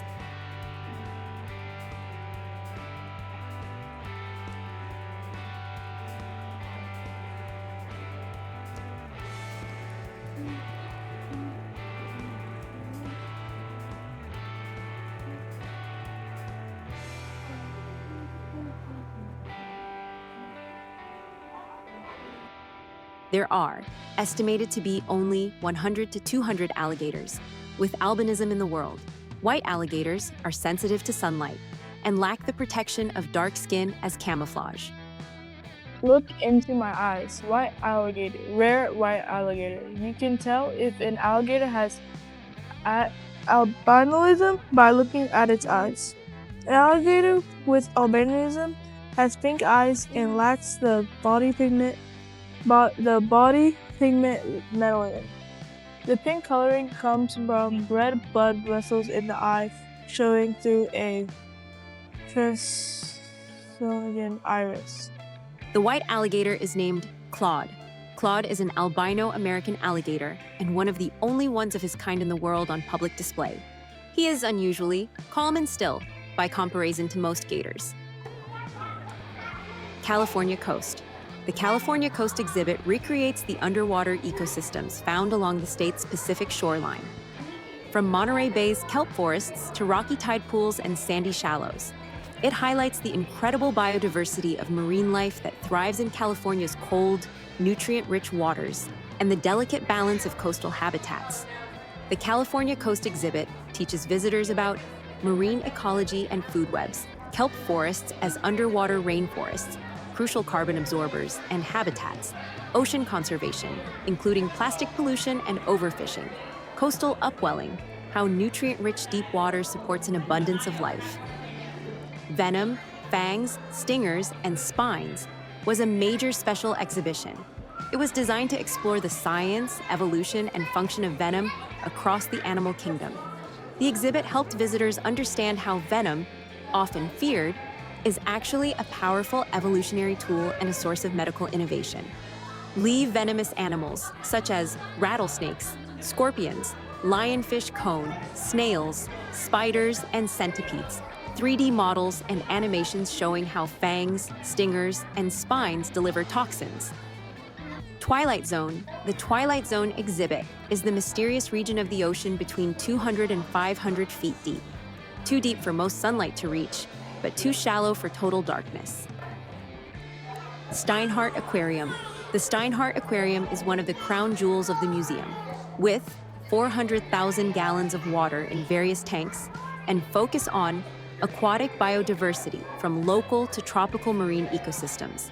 The Steinhardt Aquarium is home to over 40,000 animals, representing hundreds of species from freshwater rivers to tropical coral reefs and the deep ocean. Water in many exhibits is pumped directly from the Pacific Ocean and filtered. Now we are in the Piazza, open, light-filled space with high ceilings, seating and gathering spots for groups and school tours, sometimes used for special events, small performances, or educational demonstrations. Living room. Going up. Now we are going to the living roof. Going down. The living roof opened in 2008, design by Renzo Piano, architect, with landscape design by Rana Creek. The living roof covers the entire top of the museum, about 2.5 acres of rolling green hills planted with native California species. It's not just decorative, it's a living, breathing ecosystem that supports local wildlife, reduces energy use, manages rainwater, helps regulate the building's internal climate. From above, the roof looks like a series of 7 green mounds, echoing San Francisco's surrounding hills, each one covering a different exhibit below. Gadgets on the roof. Weather stations are part of the natural ventilation system. Each station packs 5 different instruments that measure rainfall, solar radiation, wind direction, wind speed, temperature, and humidity. Gems and minerals unearthed. The Gems and Minerals Unearthed exhibit presents nearly 400 geological specimens from the Academy's collection, from raw mineral samples like amethyst, azurite, silver, copper, to refined gems and historical decorative objects.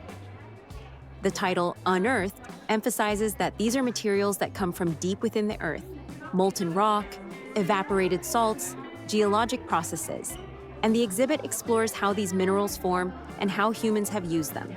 It also connects geology to daily life, showing how minerals underpin modern technologies, example of components inside smartphones or solar panels, and our everyday products. This spectacular quartz cluster formed inside ancient sandstone, weights 1,350 pounds. Meet Orca 0319. Scientists knew this orca before he died. This skeleton is what remains of an 18-foot offshore orca that washed up at Point Reyes National Seashore in November 2011. Naturalist Center. The Naturalist Center is a public learning lab where visitors can touch, examine, and study real scientific specimens, the same types used by Academy researchers. It's designed like a mini research library and lab combined, inviting you to become a naturalist for the day. Think of it as a behind-the-scenes peek at how scientists study the natural world, and a place where anyone can do the same. You can handle and observe fossils and shells, mineral and rock samples, insect collections, animal skulls and bones, botanical samples, and seeds. Visitors are encouraged to use magnifying lenses, microscopes, and reference materials to make their own observations.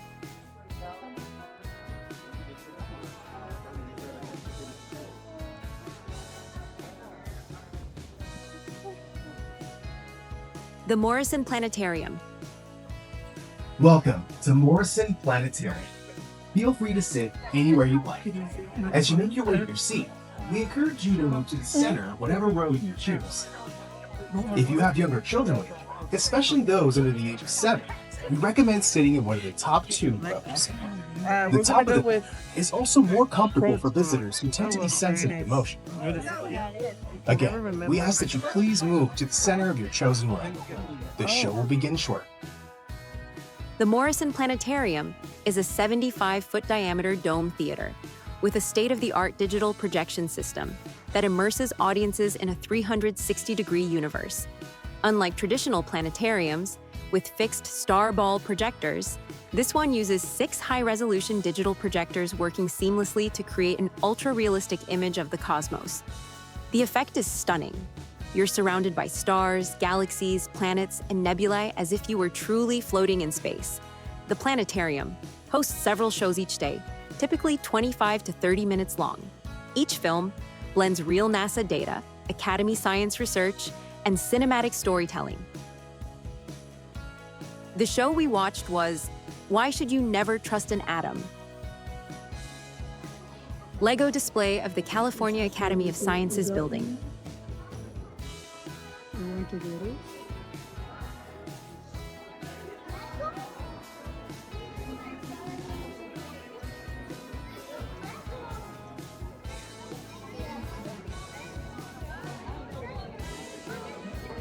Foucault pendulum. The Foucault pendulum is a large, swinging metal sphere suspended by a long wire, freely oscillating in a single plane. As the Earth rotates beneath it, the pendulum's swing appears to slowly change direction throughout the day, though in reality, it's the floor and you that are rotating, not the pendulum. It's one of the most elegant visual proofs that our planet is spinning. The pendulum hangs from the ceiling on a long, nearly frictionless wire, allowing it to swing smoothly. Galapagos giant tortoise, Geochelone elephantopus. This life-size sculpture was modeled after a tortoise from the Iceto volcano region of Isabella Island. True giants of the tortoise world, individuals can grow to 5 foot long and weigh as much as 650 pounds. They live on a diet of grasses, leaves, and fruits. Galapagos tortoises can live to the ripe old age of 150 years or more. Science Today. The Science Today exhibit is all about real, ongoing research happening right now, both inside the Academy and across the global scientific community. Science Today is the Academy's interactive media gallery that connects visitors to real-world science in progress, not just textbook facts, but new findings and fieldwork as they happen. It's a digital exhibit featuring short films, data visualizations, touchscreens, and live updates from scientists working on climate, evolution, biodiversity, robotics, and sustainability. Think of it as a window into the future of science, a place where you can see what researchers are learning this month, not just what's already in the books.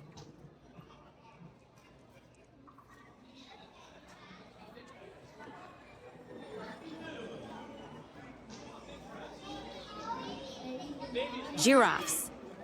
Beautiful life-size dioramas and scientific models. The giraffe's heart can weigh up to 25 pounds, pumping blood up to 18 feet high. Each giraffe's spot pattern is unique, like a fingerprint. Despite their long necks, giraffes still have 7 neck vertebrae, the same number as humans. Giraffes are currently listed as vulnerable, with some subspecies endangered due to habitat loss and poaching.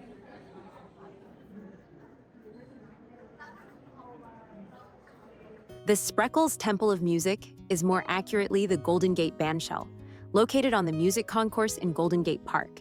It is an iconic, open-air venue that hosts free live music performances, including those by the historic Golden Gate Park Band. Monumental Reckoning. The Monumental Reckoning, by sculptor Dana King. It featured 350 Black sculptural figures, the ancestors.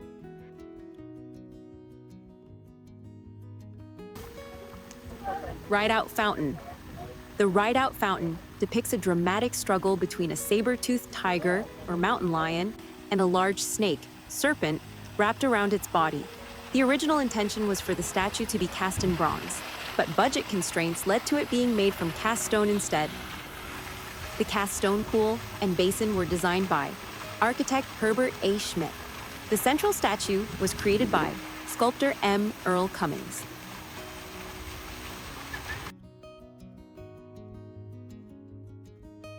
Apple Cider Press.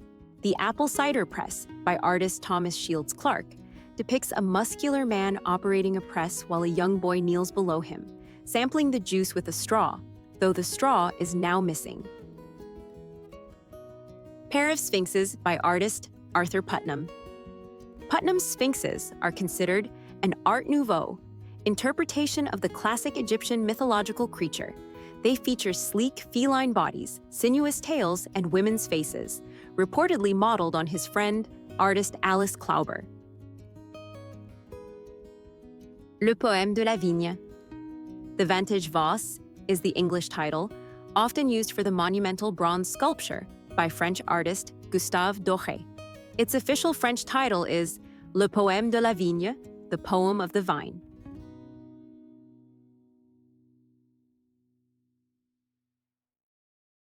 The Young Museum. The building was designed by Herzog and de Meuron from Basel, Switzerland. Local partner was Fong and Chan Architects, completed 2005. It's made of over 7,200 perforated copper panels embossed. The 144-foot twisted observation tower. The building's copper echoes the bark of eucalyptus trees in Golden Gate Park. Copper naturally oxidizes under fog, wind, salt air. It slowly transforms from warm bronze, deep brown, green patina. The architects wanted a material that changes with the environment. The building is designed to age, not stay fixed. Andy Goldsworthy's Drawn Stone. The De Young Museum, formerly the M.H. De Young Memorial Museum, was founded in 1895, named after M.H. De Young, a San Francisco newspaperman. Extensive American art includes paintings, sculpture, decorative arts from the 17th century to today, important collections from Africa, Oceania, and the Americas, indigenous art, ancient to modern. Strong textiles and costumes collection, including historic clothing, tapestries, and haute couture, also features contemporary art, photography, and rotating special exhibitions.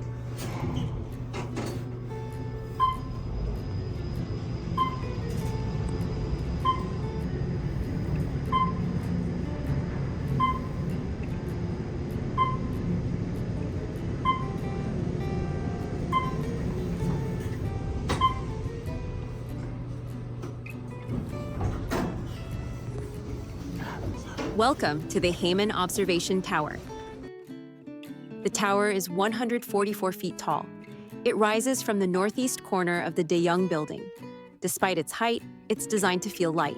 The way it twists and tapers gives it an elegant presence. The tower twists as it rises. From the ground up to the top, it rotates 30 degrees, or at least significantly, to align with the street grid of the Richmond Sunset neighborhood. The outer skin is clad in the same perforated copper panels as the rest of the museum, which gives it continuity with the building below and ties it into the natural surroundings. To deal with seismic risk, San Francisco is earthquake-prone, the De Young building, including the tower, uses base isolation, a sophisticated foundation system so the structure can move somewhat independently in a quake.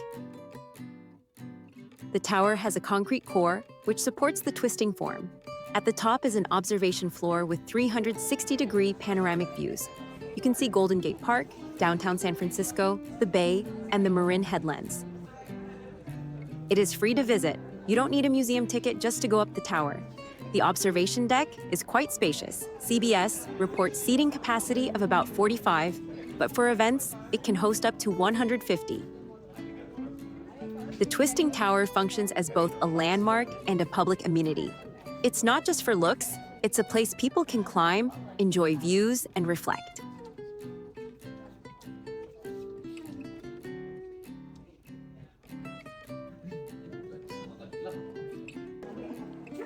Mural fragments from Teotihuacan. These frescoes are from the ancient city of Teotihuacan, a UNESCO World Heritage Site located northeast of Mexico City. At its height, around the year 400 CE, Teotihuacan was the largest city in the Americas.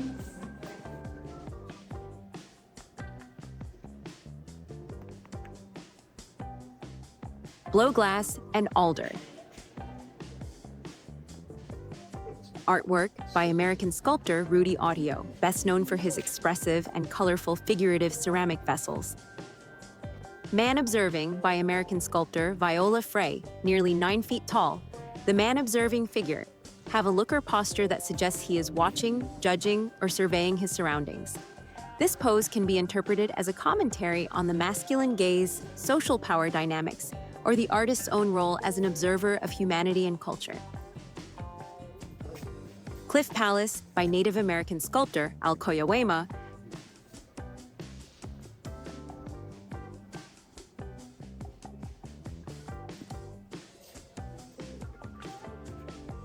The Thunderbird House Screen by painter James Rudolph. It is a large wooden house screen or partition. Arts of Africa. The African Art Collection at the De Young Museum is a celebration of the historical and contemporary arts in Africa and the African diaspora. Africa is considered the birthplace of modern humanity, the location from which the earliest migrations of people moved across the globe. The continent was also the site upon which humans first expressed abstract thought in visual terms and intentionally imbued their material creations with ideals of beauty. Comprising 54 countries, the African continent represents a rich accumulation of cultures, a direct outcome of the unmatched longevity of its settlements. Its pluralism is apparent in a range of complex spiritual and religious belief systems that, over thousands of years, have included sun worship, ancestral veneration, and divine kingship, as well as Christianity and Islam. The milestone achievements of artists and creators of African origin arose from this diverse array of traditions.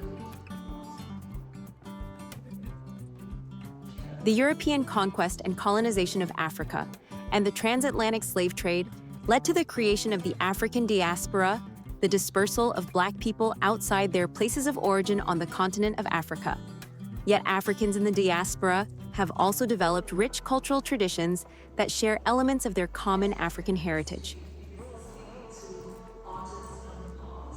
The museum honors the enduring significance of the arts of Africa on the continent and throughout the African diaspora. Slit drum, from Papua New Guinea, made of wood, pigment. A slit drum is a fascinating percussion instrument, technically classified as an idiophone, meaning the whole instrument vibrates to produce sound, rather than a true drum, which would have a stretched membrane or drum head. It is a hollowed-out log or box with one or more narrow, long openings.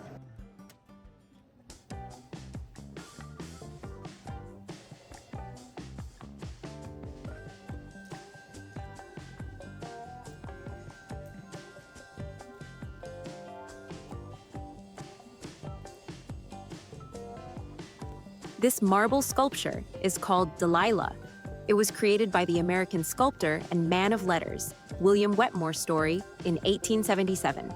Delilah is the biblical femme fatale from the Book of Judges who betrays her lover Samson by discovering the secret to his immense strength, his long, unshorn hair, and then having it cut while he sleeps.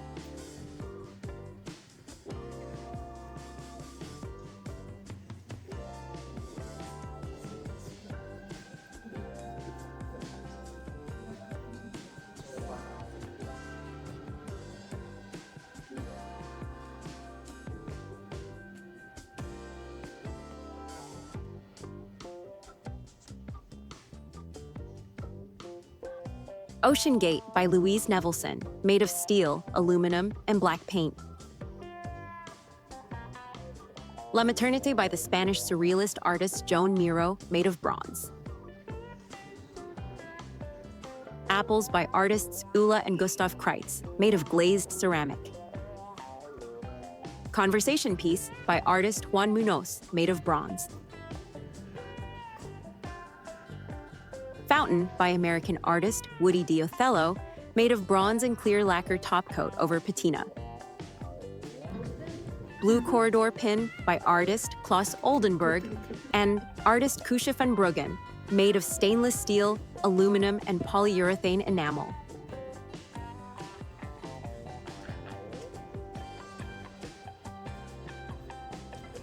Artificial Rock by artist Jan Wang, made of stainless steel. By transforming a symbol of Chinese literati tradition, the rock, into an emblem of global industrial modernity, stainless steel, John Wang creates a dialogue about authenticity, transformation, and the uneasy coexistence of history and the future in a rapidly changing world.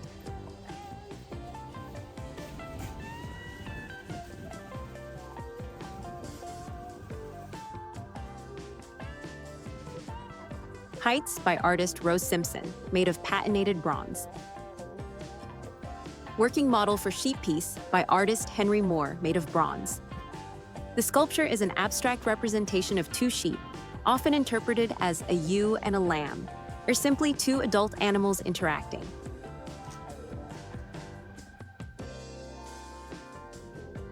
Untitled artwork by artist Isamu Noguchi, made of Shodo Shima granite. If you encounter a coyote, keep yourself, your pets, and the coyote safe by leaving the area. Walk, do not run.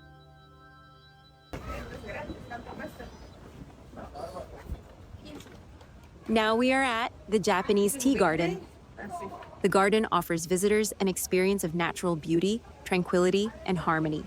Every element, from the carefully manicured pathways to the plant life, is designed for a sense of zen.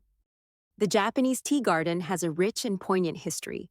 It began as the Japanese Village exhibit for the 1894 California Midwinter International Exposition. Following the fair, Japanese landscape architect Makoto Hagiwara and his family took on the role of caretaker, living on the grounds and expanding the 1-acre exhibit into the nearly 5-acre masterpiece you see today. We are taking Waymo to our last destination of the day. Waymo is a self-driving technology company. It began as Google's self-driving car project in 2009. Our ride's coming in. And became a separate Alphabet subsidiary in 2016. Waymo develops autonomous driving software and hardware called the Waymo Driver, operates fully driverless robotaxi services in select U.S. cities, uses a mix of LiDAR, radar, cameras, and AI to navigate without a human driver. Unlocked. Waymo operates in Phoenix Metro, including Chandler, Tempe, Mesa, one of its longest-running fully driverless services. San Francisco, commercial fully driverless rides in parts of the city. Los Angeles, expanding service zones. Often tests in other cities as well. Vehicle Waymo uses is A, Jaguar, I, Pace. Electric SUVs equipped with Waymo's autonomous system. Testing of autonomous trucking has occurred under Waymo Via, though its status has fluctuated. The invisible driver has their seatbelt on. They probably put it on though because then it'll start beeping. Rider can request rides through the Waymo app, similar to Uber or Lyft. No driver, completely autonomous operation. Vehicles have interior screens showing route and sensors perception. Have the seatbelt on? Yep. Push start right. Heading to Legion of Honor. Please make sure your seatbelt is fastened. For any questions, press the call support button to speak with a rider support agent. Happy Friday. The company mission is to create a fully autonomous driving system that's safe, scalable, and can be used for people, robotaxis, and goods, freight. Waymo Driver is the core self-driving system, software plus hardware, that does perception, planning, and control. It has powerful onboard computers running real-time decision-making. Waymo has iterated through multiple generations of its driver system. The 6th generation system, for example, is more cost-optimized and designed to handle a wider variety of weather and road conditions. Waymo One is their robo-taxi service, fully driverless ride-hailing. They've done a lot of scaling recently. As of 2025, they're doing over 250,000 paid robo-taxi rides per week. Partnerships. For instance, Waymo's robo-taxis are now accessible in Atlanta via Uber. Waymo recently got approval to expand its service in Silicon Valley and South Bay. Waymo Via, focused on freight and delivery, autonomous trucking, logistics. This gives Waymo another business stream beyond just passenger rides. It's kind of cool how the wheel can move itself. And it's still kind of weird that it's just moving without anybody here. But it's also really cool that you could somehow get a car wheel to move by itself and detect the cars in front of it.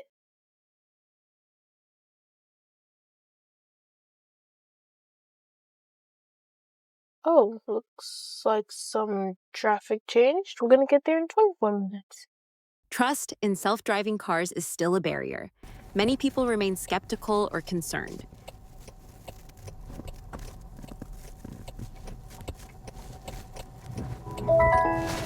You're here. Please make sure it's clear before exiting.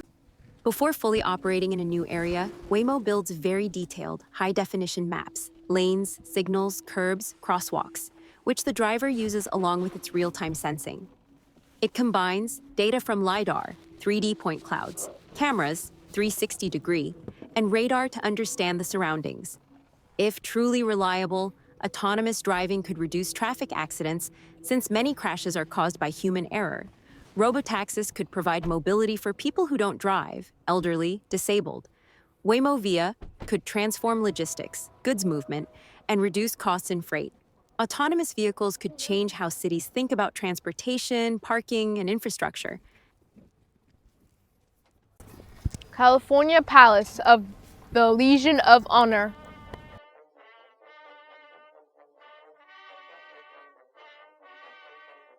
The building of the California Palace of the Legion of Honor, commonly known as the Legion of Honor, is a Beaux-Arts style with marble floors, grand arches, and skylit galleries. Long hallways with sightlines that frame artworks dramatically, built to feel like a European palace. The Thinker. The courtyard and entrance is dominated by Rodin's The Thinker, one of the most recognizable sculptures in the world. The Thinker is a bronze sculpture depicting a nude male figure of heroic size, seated on a large rock, leaning forward, his right elbow placed upon his left thigh, with the back of his right hand supporting his chin in a posture evocative of deep thought and contemplation. Huh? Yeah, but it's way minier.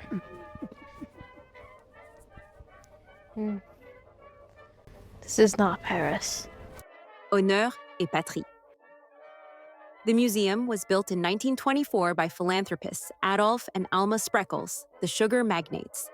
Dedicated as a World War I memorial, the California Palace of the Legion of Honor honors the 3,600 plus Californians who died in the conflict. Modeled after the Palais de la Légion d'Honneur in Paris, it was intended as a cultural gift to San Francisco.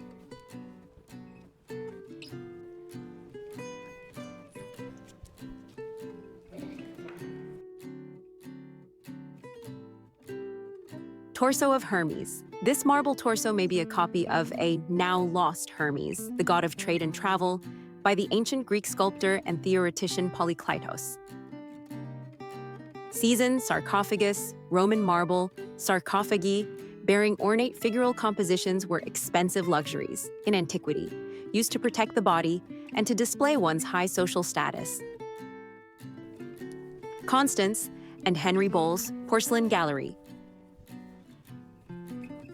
This gallery is dedicated to the Legion of Honor's European porcelain and decorative arts collection, especially masterpieces from the 18th and early 19th centuries. It is named for Constance and Henry Bowles, major benefactors whose support helped expand the museum's holdings in European decorative arts.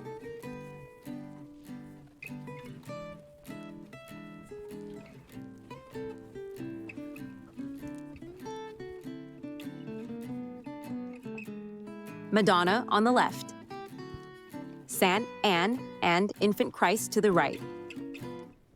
Mudéjar ceiling. A mudéjar ceiling is one of the most distinctive elements of Spanish architectural design, blending Islamic, Christian, and Jewish artistic traditions. These ceilings are famous for their geometric complexity, carved woodwork, and richly colored decoration.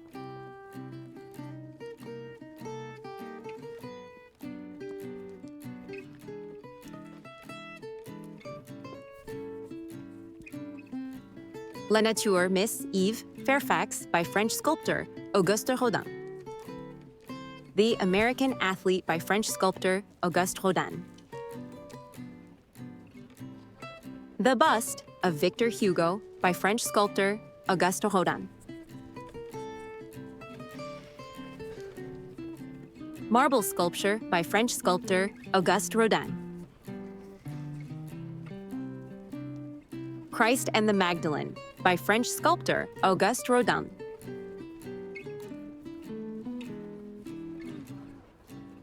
The Siren of the Sea by French sculptor Auguste Rodin. I am convinced that by showing my sculpture, I will be rendering some service to the cause of art. Auguste Rodin in 1899.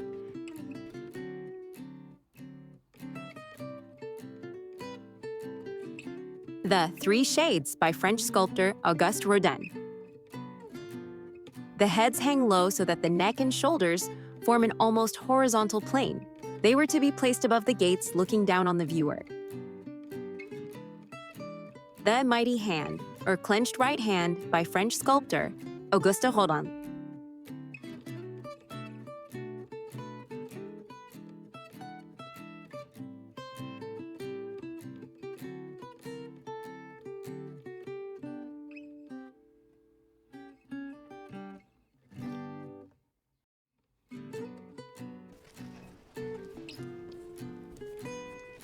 This is room 13 and 12 is over there.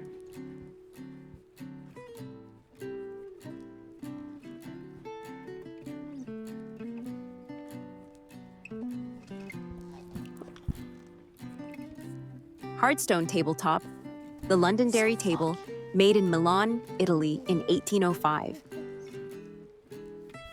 Madame Adrien Cyprien de Quesnoy by French artist Jean-Antoine Houdon.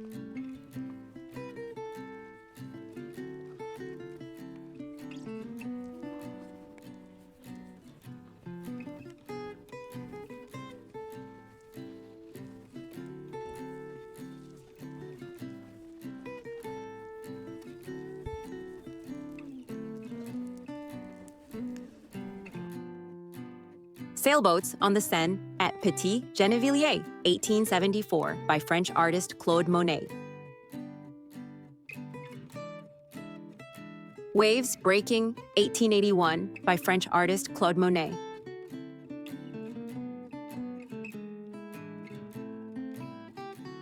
Water, Lilies, 1914 to 1917, by French artist Claude Monet. Monet is well known for his paintings of water lilies, which he produced late in his life at his garden at Giverny, west of Paris, along the Seine Tipéal of Muri works in that series.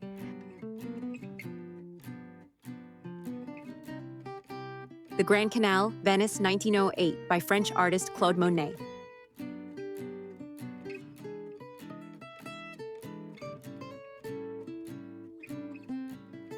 The Gorge at Varengeville, 1882, by French artist Claude Monet.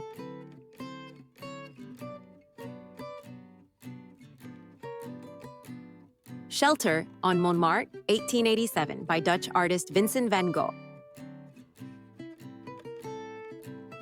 Step into the Legion of Honor, San Francisco's most elegant art museum overlooking the Golden Gate. From Rodin's Thinker in the courtyard to galleries filled with European masterpieces, ancient artifacts, and sparkling decorative arts, every room feels like a leap through time. The Holocaust Memorial. The Holocaust Memorial, created by George Siegel, made of bronze, but painted in his signature white patina, depicted a standing man behind barbed wire, plus a pile of bodies on the ground.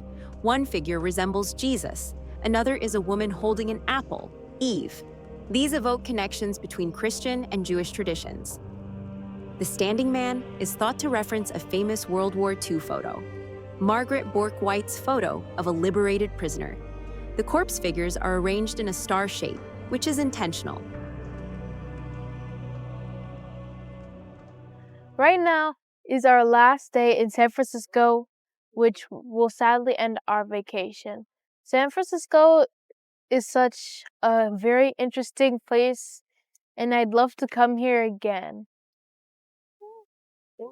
We had a lot of fun, and we saw a lot of interesting things. And during this vacation, we saw a lot of heights, great views. A lot of great views. And we did also a lot of interesting activities, fun activities. We did a lot of sightseeing. And we did a lot of walking. But we also ate some really good food too. Yeah. What was your favorite food place that we went to? In which place? I don't know. Any place. Out of all three of them.